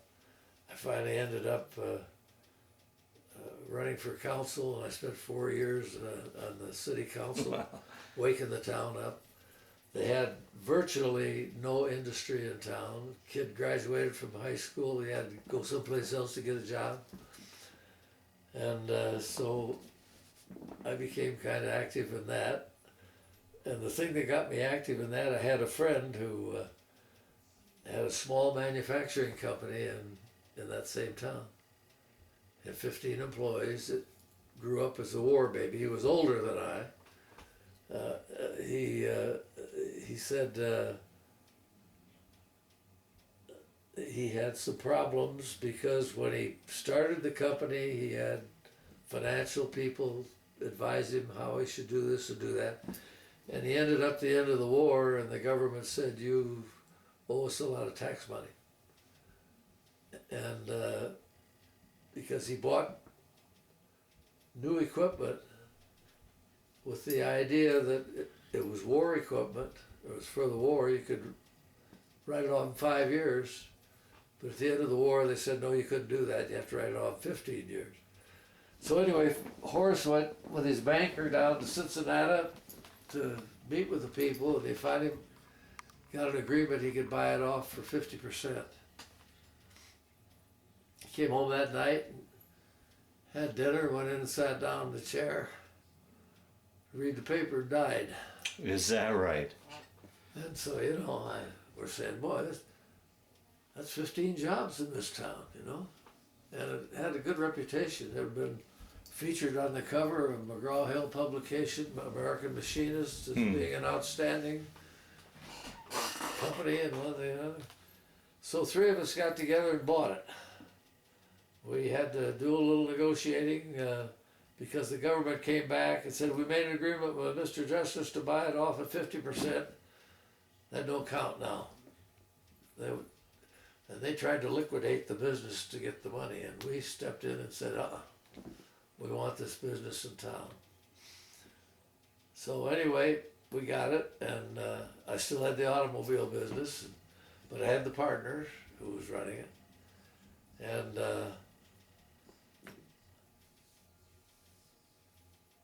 we got, it went along very well.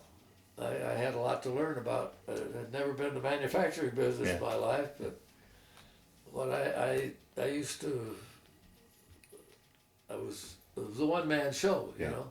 Yeah. And I'd go home and have dinner, and then I'd go up for 2 or 3 hours and work in the factory just to understand what it was all about.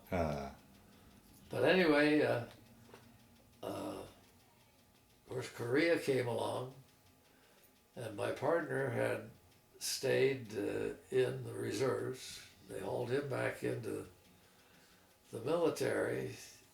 Incidentally, he retired as a full colonel. And so I found myself another guy to come in to partner it, and I ended up, he bought the whole company. And I stayed in the manufacturing business. And it was very interesting that in 1950, I got a call from a guy that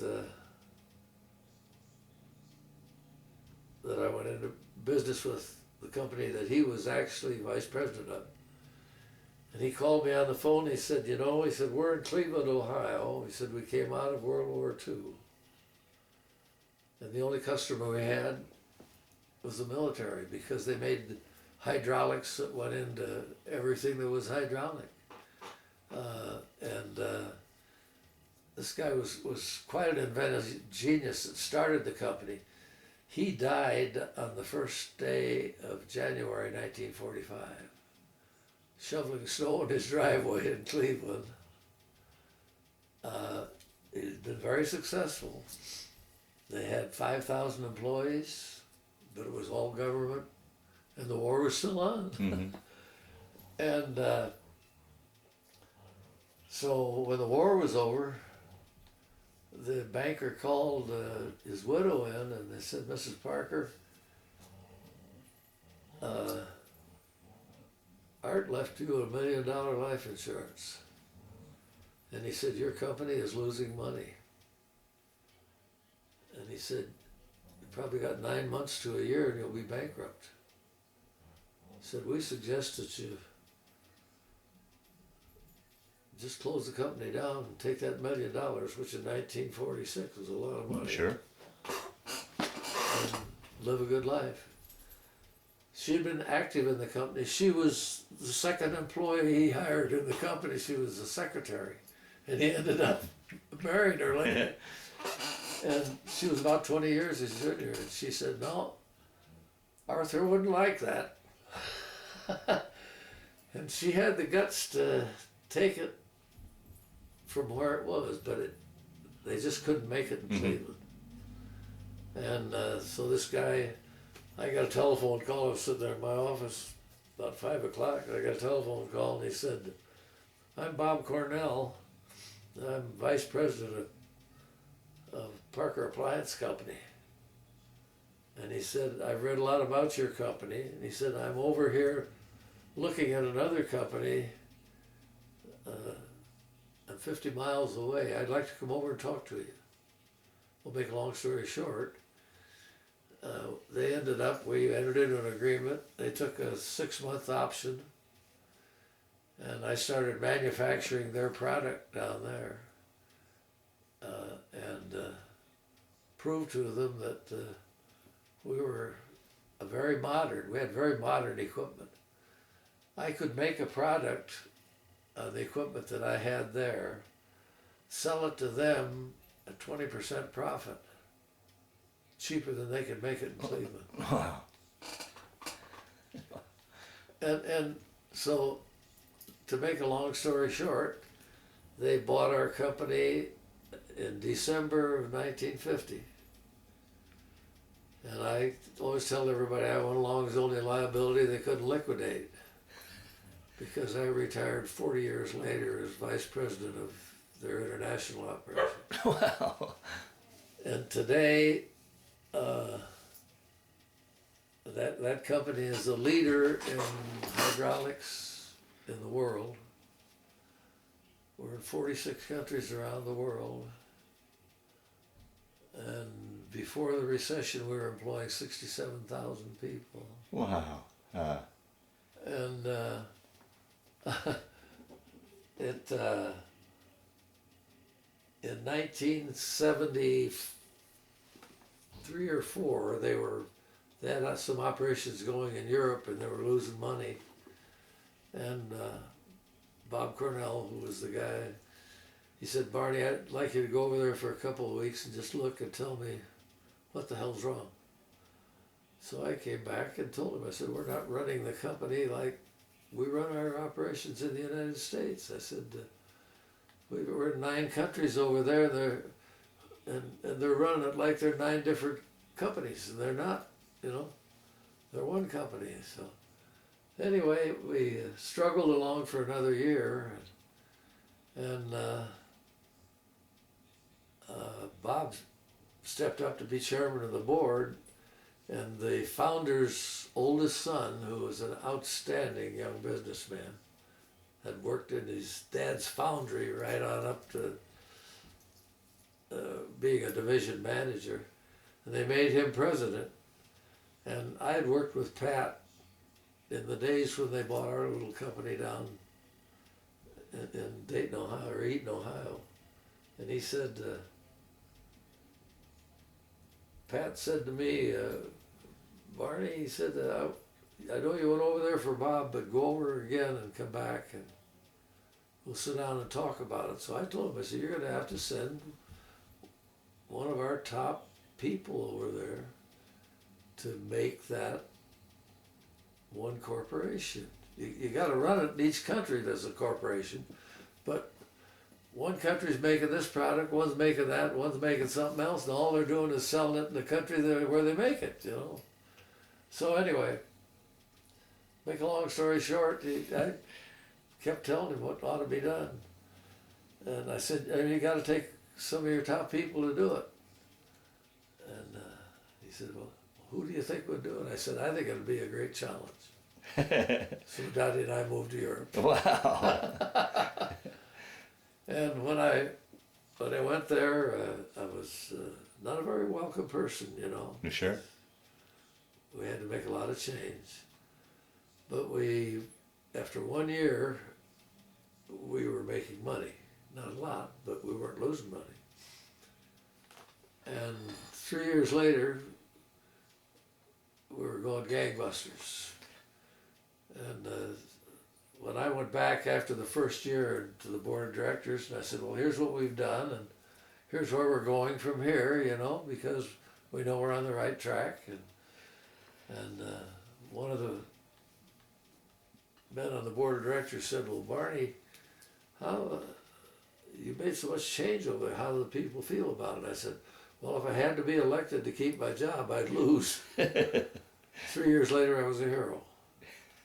Because we had a profit-sharing program that those guys never made a penny at. Mm. And 3 years later, those guys were taking home as much as 20% of their annual pay as a bonus if their profitability was right. Yeah. And today, International is doing about $2.7 billion a year. And as I say, we're around the world. Wow. Just anybody that's got something to do in hydraulics, we're with them. Yeah. We've got what they want, and we know how to show them how to use it. Yeah. So anyway,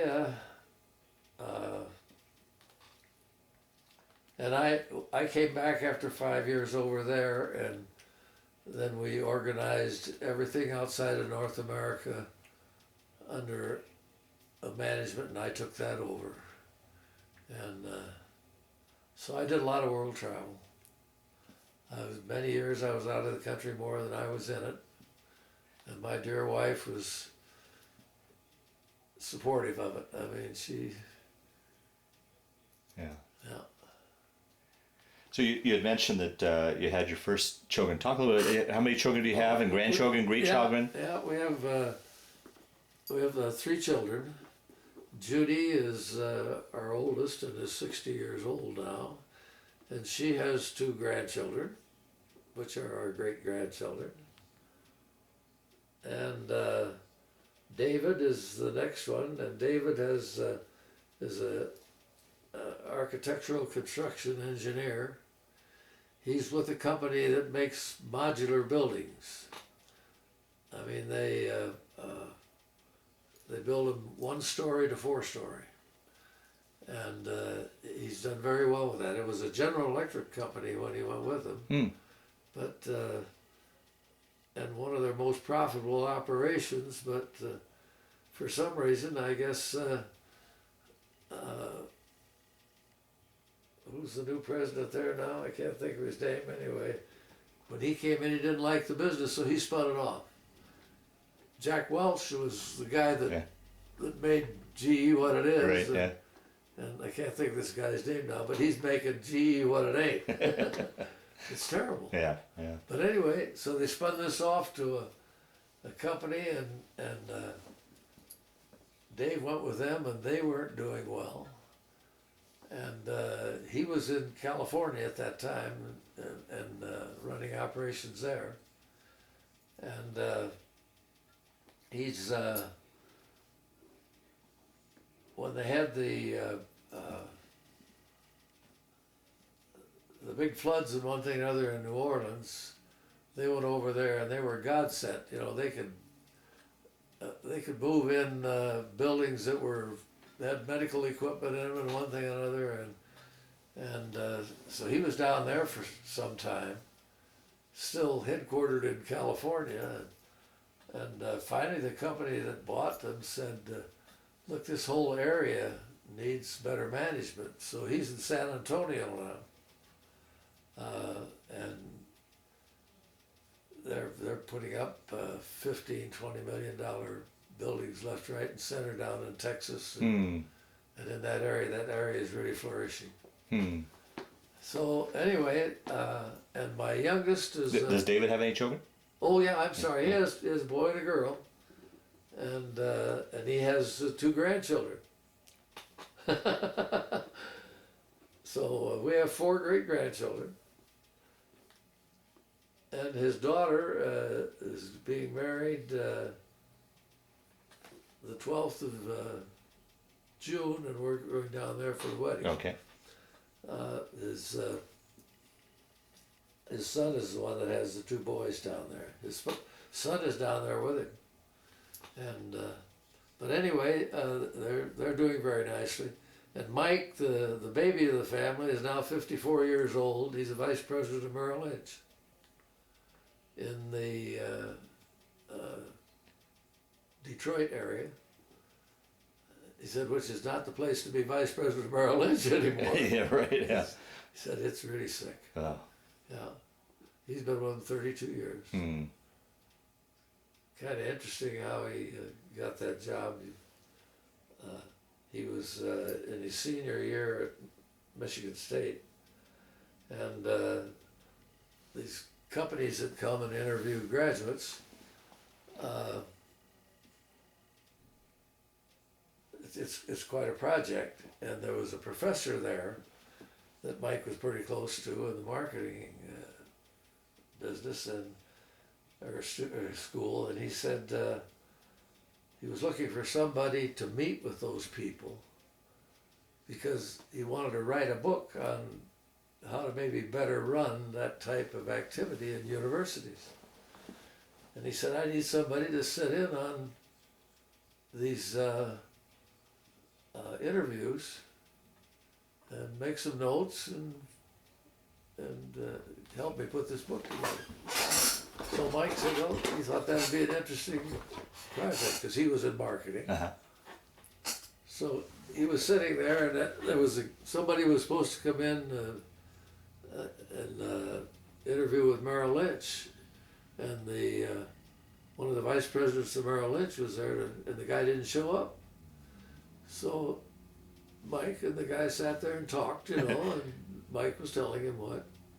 Well, they knew why he was there. Yeah.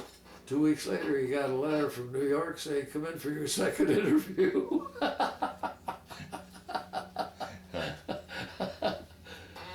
And he's done very well. Yeah. But, And Mike have children? yeah, he has two, Two. boy and a girl. Yeah, so that's where we've got our 6 great-grandchildren. Six grandchildren and No, these, I'm talking now about the grandchildren now. okay, so Yeah. 6 grandchildren, and how many great grandchildren? Oh, four great-grandchildren, Okay. yeah. Yep. And, you know, I guess I would be less than honest if I didn't tell you that, you know, I went into this business with $20,000 that we had scraped together with a little help from the government and one thing and another, and maybe you should shut that thing off, but I heard somebody describe what a millionaire was the other day, and I said to Dottie, I said, "Guess what? We are one." Oh, be darned. I mean, That's a great story. You know, I drive a 10-year-old automobile. That's a great story. We lived very well all our lives, and Well, to me, it does full circle to your growing up. I mean, yeah. as you told the story growing up, it paid off full circle in the end. Yeah. And so you say, well, what do you do in retirement? In California, I was a volunteer working with the Small Business Administration, and we interviewed people who came in looking for loans and would listen to them, what their ideas were, and one thing or another. And on one occasion, I was speaking to a group of people who had joined us because it got to be a pretty sizable activity. And we normally found people who had business experience that would come in. And so one fellow said, "Well, how many success stories do you have?" I said, "They're all success stories." "How could you say that?" I said, "Well," I said, every week I probably interview 2 people a day. And I said, some of them have got a good program, and they've got their feet on the ground, they know what they're going to do, and I can recommend them. Some of them haven't got the slightest idea, and I said, I'm able to say to them, I don't think you ought to do this. So I said, every interview I have is a success. Sure. Because if you let somebody get into, I could tell you a little story. I had a young guy who was a fry cook at a McDonald's restaurant. He got it in his head that he wanted to start a business to rebuild diesel engines. And I said, well, tell me about it. Well, there was a building on highway such and such going north and south of the United States. And a fellow had that business there that and he had closed it down. And I said, why did he close it down? Well, I don't know. And I said, what do you know about diesel engines? Oh, nothing, but he said, I've got a guy I can hire who's a real diesel engine mechanic. And I said, well, I said, you know, I'm a little old-fashioned. I said, if I was going to start a meat market, I'd want a manager that knew something about running or cutting meat, you know. And I said, you don't know anything about diesel engineering, and you say another guy knows it all. And you know why the business shut down to begin with? I said, I just think you're starting off into something that you're not going to succeed at. And he looked at me and said, you're the most negative son of a bitch I ever talked to. but I got to tell you, that was a success story. Yeah, right. Right. And I've always looked at it that way, you know. If to get where we were, we bought a lot of smaller companies that had a good product. They didn't have any idea of how to make that a bigger company, or they didn't want to make it a bigger company. They didn't realize there was a world that would use that product. Yeah. And so we would be talking to them about acquisition, you know. And oftentimes they would have a very big idea of what the company was worth. And I learned from one of the old gentlemen whose company we bought one day when I was discussing that. And he said to me,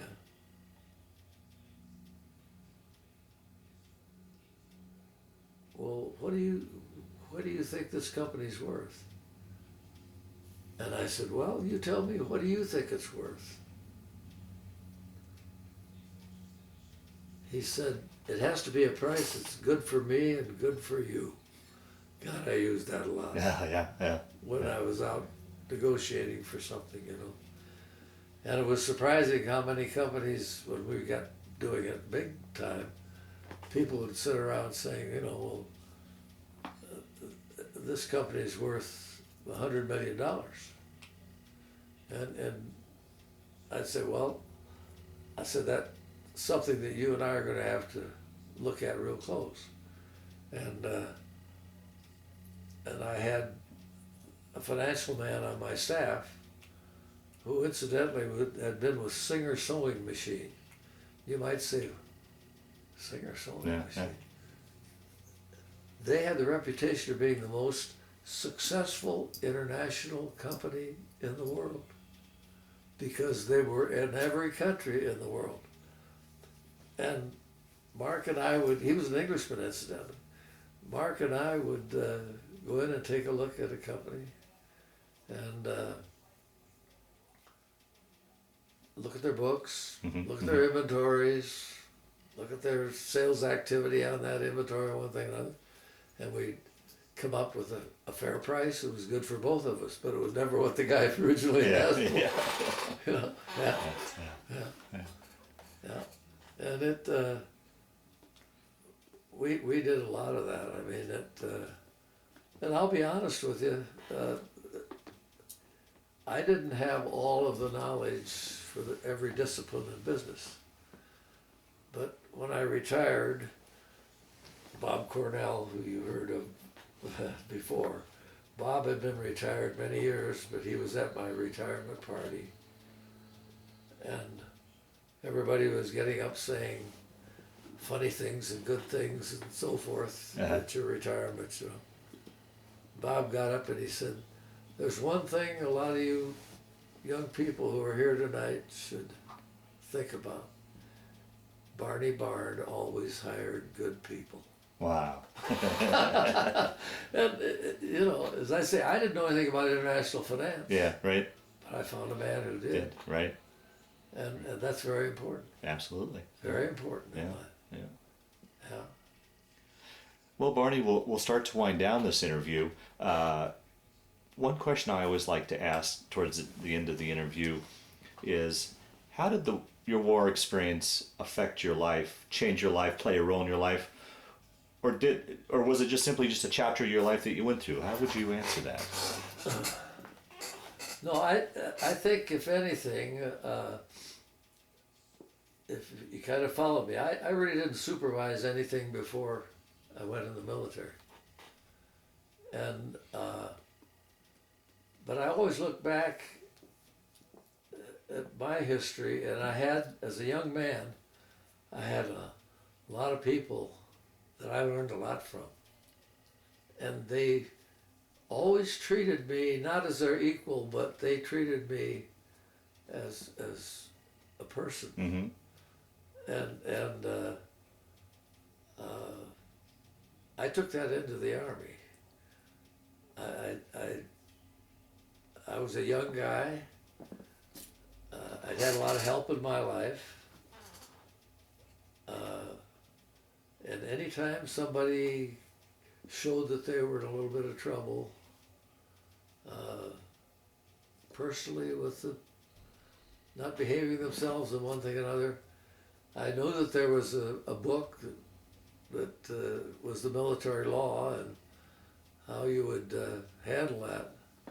I spent more time in the day room, as we called them in the Army, talking to people who were getting off the right track. And a lot of these young boys had come in, 18 to 19 years old, just out of home for the first time. Sure. And I talked to a lot of them and put their head on straight. Well, obviously that you developed a very good skill, and I think the testimony to that is those phone calls at Christmas time. That Yeah. Yeah. And the other thing, I had my wife with me everywhere I went, and whenever we were doing something in the battery or the battalion, have a party or something like that, Dottie and a couple of the other wives would be out there decorating the rooms up, wow. and every time they call, how's Dottie? I'll be darned. I mean, they just remember it, Yeah. And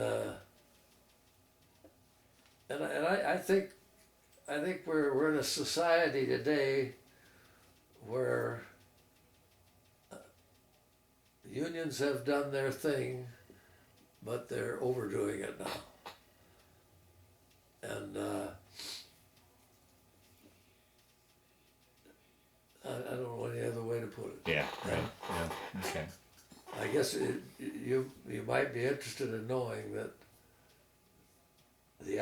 most all of the operations that we started from scratch at Parker, that I was involved with, were non-union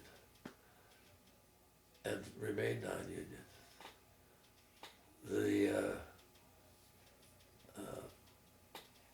Well, it sounds like just because of your business philosophy, there was no reason for a union. Well, that's what the people would say if you talk to them. Yeah. And it's interesting that we had an aerospace operation in Los Angeles, and the other guy that was real great was this Bob Cornell and Pat Parker, the son of the owner. I mean, they just were just ordinary people. And when they went through a plant, and, not with a high hat on, with their coat off and their sleeves rolled up, and talking to the machine operators. And I in any operation that I had responsibility for, when I visited, even after I was the vice president of the corporation and had a number of divisions reporting to me, I never went on the location that I didn't walk through the plant. Not to show myself off, but to say hello to the people and how are things going. Yeah. What are you doing here? Yeah. What's this product? The other thing that I did in every division that I had, we had a chart at the time clock that said today is Joe Smo's birthday. Or if something great happened to somebody's family, it was on the bulletin board. And the other thing we had alongside of it, the visitor in our plant today is from Ford Motor Company, Caterpillar tractor. Gotcha. And we would tell the people when these people walked through the plant, we always took them through the plant. We had a boardroom where we conducted some business while they were, but we always took them through the plant. And we would, if it was a guy from Caterpillar or Cummins Diesel or whatever, we take him over, here's the machine we're running your part on. And that was good for the customer, but it was sure good for the employee. He could sit there and say, Mr. Jones, this is your part, so and so. Wow.